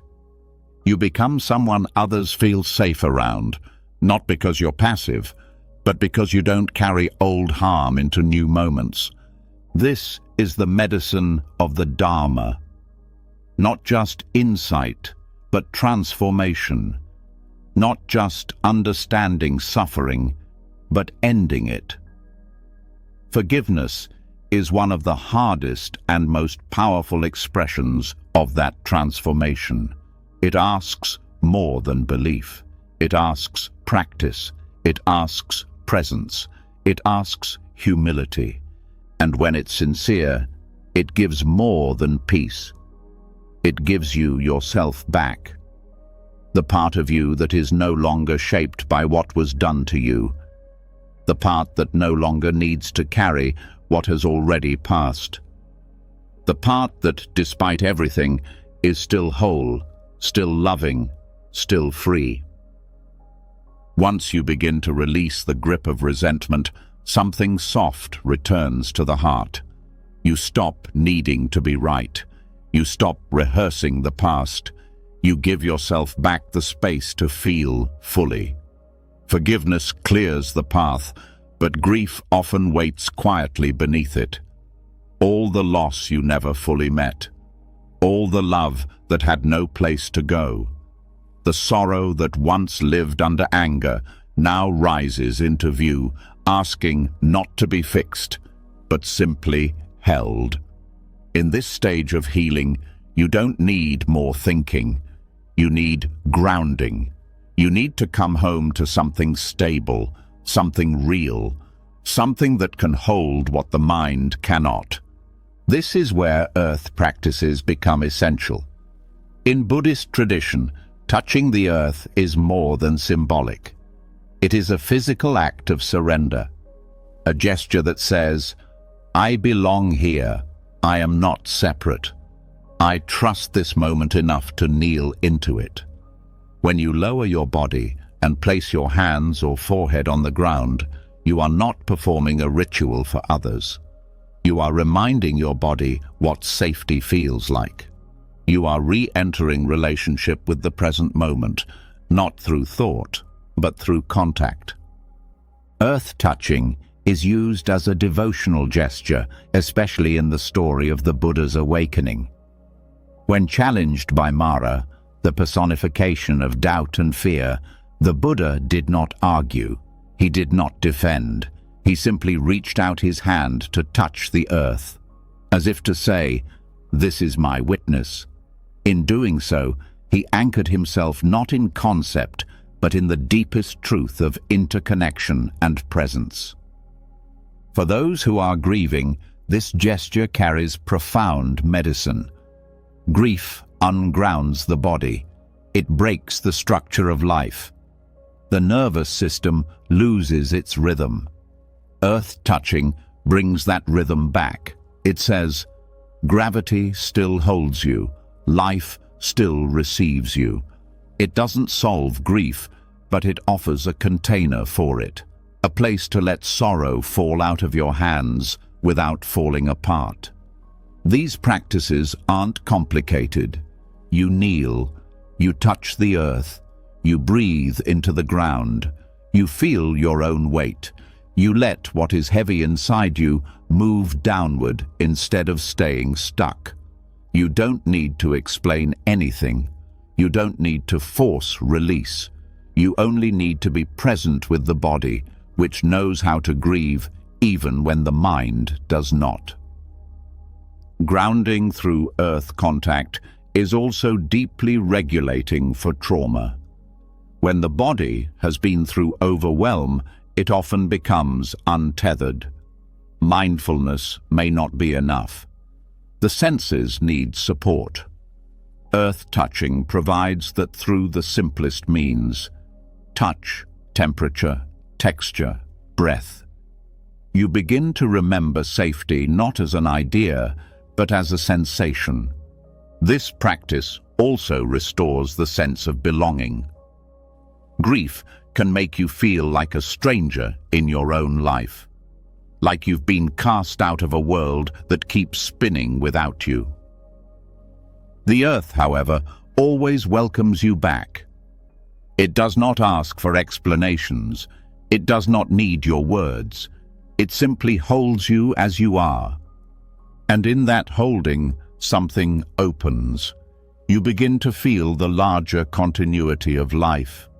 The earth carries the bones of ancestors, the seeds of future generations, the rhythms of death and renewal. When you touch the ground, you are not reaching downward. You are reaching into a lineage of survival, of surrender, of sacred grief. Earth-touching can become part of daily ritual. Not dramatic, just honest. A way to begin the day by reconnecting to what is steady. A way to end the day by releasing what you no longer need to carry. You don't need to wait for crisis to ground. You can build this connection proactively, so that when grief comes again, and it will, you already know where to go. In moments of overwhelming emotion, this practice creates space. You drop to the floor. You place your hands on the ground. You feel the solidness beneath you. You let the tears come. You let the breath slow. There is no performance, only presence. For many, touching the earth also becomes a way to connect with those who have passed, not in a mystical sense, but in a heartfelt one. You remember that the bodies of those you love return to this same ground, that every goodbye is also a return, and in that return something heals. Not completely, not suddenly, but enough. The earth is not just a surface, it is a refuge, and when you approach it with intention, it becomes an ally in your healing. You begin to trust its silence. You begin to feel less alone. You begin to understand that grief doesn't need to be solved. It needs to be held, and the earth holds without condition. This practice can also be integrated with walking. Slow, mindful steps on soil, grass, sand, stone. Feeling each step as an arrival, each contact as a reminder, I'm still here. This form of walking meditation brings your attention out of the mind and into the world that supports you. It's not escape. It's a return to reality through the senses. You can also speak your grief into the earth, quietly, without needing answers. You can name what hurts, what you've lost, what you still miss. The ground can receive this. It has received generations of suffering. It knows how to carry what you cannot. For those who find it hard to speak their pain to others, this form of expression can be liberating. It's not about feedback, it's about release. You do not need permission to grieve. You do not need an audience. You only need somewhere for the weight to go. Earth-touching also connects you to your own body. You stop hovering in the mind. You stop resisting physical reality. You come back to the knees, the palms, the breath, and you begin to feel the grief not just as sadness, but as sensation, tightness, heat, shaking. When you allow these sensations without judgment, they move, and as they move, the grip loosens. This kind of embodied release cannot be accessed through thinking. It must be practiced, repeated, honored. Like any form of grounding, its power grows through relationship.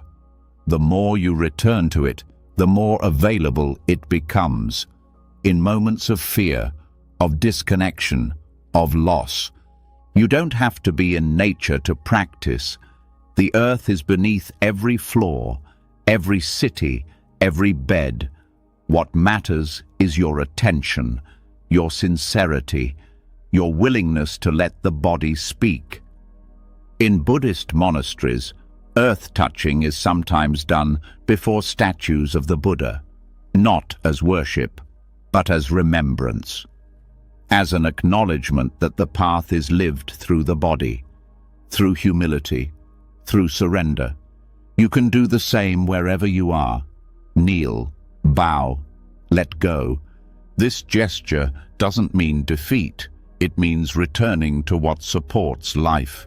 It means no longer fighting your own depth. It means finding rest in something older than fear. Over time, this relationship becomes sacred, not because the earth changes, but because you do. You no longer see grounding as optional. You no longer run from sorrow. You begin to grieve openly, to feel fully, to release without apology. Touching the earth is not a cure, it's a container for sorrow, for confusion, for the deep tenderness of being alive, and that container makes everything else possible. Insight, compassion, clarity. Without grounding, even wisdom floats. With grounding, wisdom takes root. So when the grief comes, again or for the first time, you know what to do. You don't resist it. You meet it, with hands on the earth, with breath in your belly, with no need to explain, just the quiet knowing, this too belongs. And you are not alone. When grief is allowed to move through the body and into the earth, a deep clarity can begin to emerge. The mind softens, the heart steadies. And in this steadiness, you might begin to notice something subtle. The stories you've told yourself about your pain, the labels you've placed on your experience, the fixed ideas of who you are, how you should feel, what healing is supposed to look like. These aren't just thoughts. They are mental constructions, fabricated concepts that feel so familiar they often go unquestioned. But beneath every concept lies something far more real, something you can't define but can feel. And it's in this space, beneath language, beneath idea, that true healing begins. In Buddhist teachings, these mental constructions are called paññatti. They are conceptual overlays, names, categories, judgments, and beliefs that shape how you perceive reality. They help organize experience, but they can also limit it. They are necessary for functioning in the world, but they are not the world itself. The problem arises when you mistake the concept for the thing it points to, when you confuse the map with the territory. Every time you say, "I am angry," or "this is good," or "they are wrong," you are engaging with paññatti. You are applying a label to an experience. That label might be useful for communication, but it also adds a layer between you and what is directly happening. It creates a mental frame that filters the raw truth of your experience. Over time, these frames accumulate. They shape how you see everything: yourself, others, your past, your body, even your healing. You begin to live inside ideas about reality instead of living in reality itself. You respond not to the moment, but to your interpretation of the moment. And because these concepts are usually inherited from culture, family, trauma, belief, they often carry limitations you didn't choose. This is the paññatti trap. You suffer not just from what is happening, but from the concepts you attach to what is happening. You say failure instead of seeing a temporary event. You say unlovable instead of feeling loneliness. You say broken instead of noticing pain. These words shape your sense of self. They turn changing conditions into fixed identity.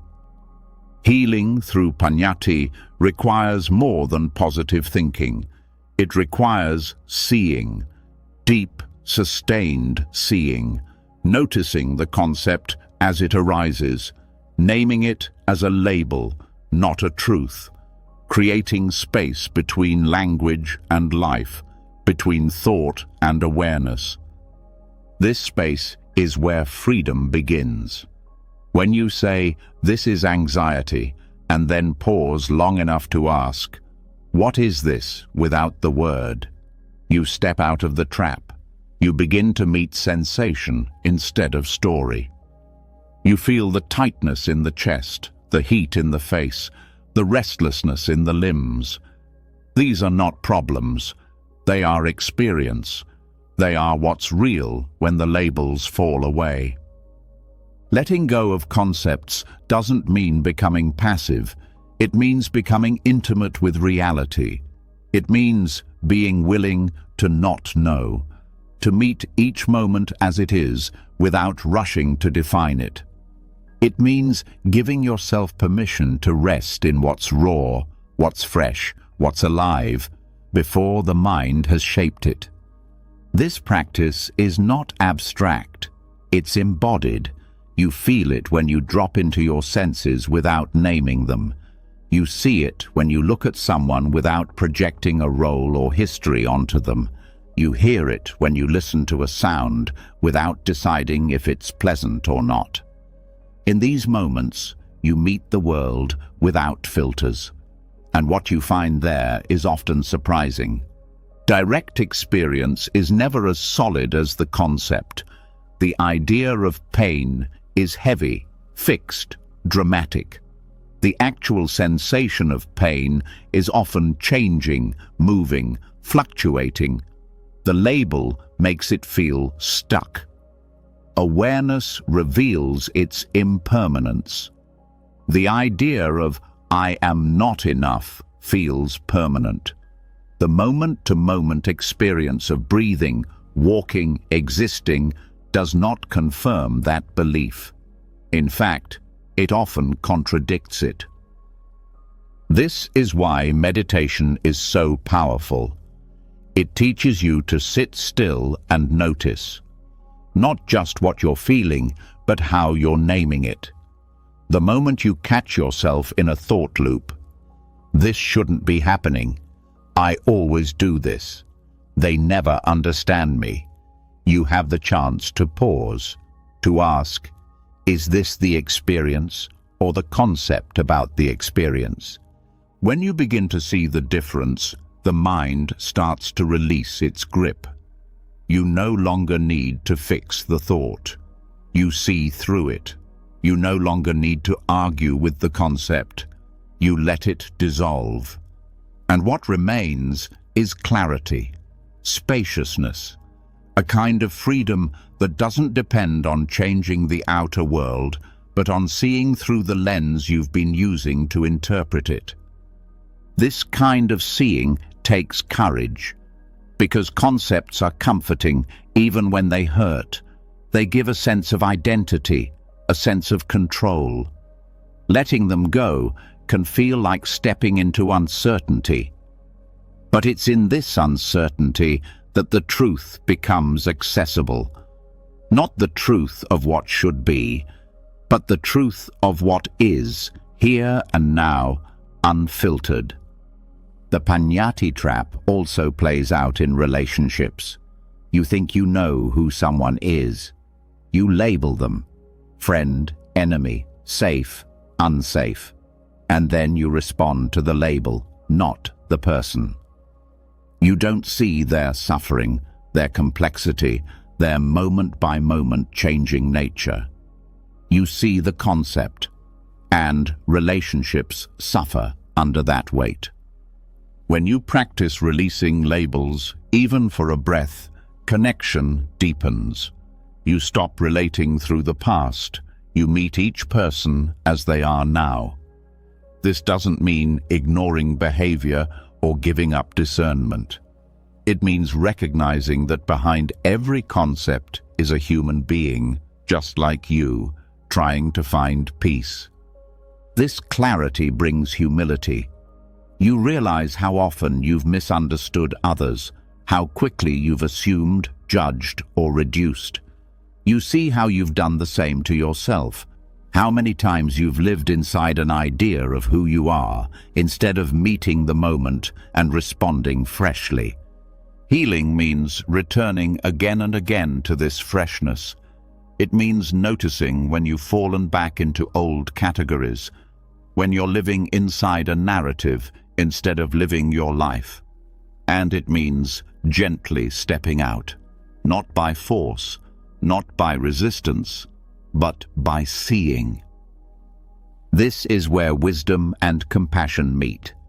You see that concepts are not the enemy, they are tools. But when you forget that they are tools, they become cages. The path is not to destroy them, but to use them wisely, and to know when to put them down. This knowing brings peace. You stop needing to define everything. You start allowing experience to unfold. You don't rush to explain. You begin to trust the silence between words, the space between reactions, the simplicity of presence. And from this presence, you live differently. You speak with more care. You listen with fewer assumptions. You move with less certainty and more curiosity. You meet life not as a problem to solve, but as a mystery to feel. The Panyati trap is subtle, but once seen, it can't be unseen. You start to catch it in small ways, in the way you think about your body, in the way you describe your emotions, in the way you narrate your day. Each moment becomes an opportunity to return to what is felt, to what is real, to what is beyond the name. And in that return, the mind becomes quieter, the heart becomes softer, the body becomes a place of presence again. Not because everything is solved, but because everything is finally being seen, not through the veil of concept, but through the clarity of experience. After more than 3 hours together, what's left to say? Maybe just this. You've now walked through teachings older than memory, carved by those who sat with their pain instead of running from it, who faced death with open eyes, who gave up control and found peace. You've touched silence not as emptiness, but as sanctuary. You've seen that aging doesn't steal vitality, clinging does. That grief is not weakness, it's devotion. That healing isn't found in escape, but in return, again and again, to the breath, the body, the ground, and the truth.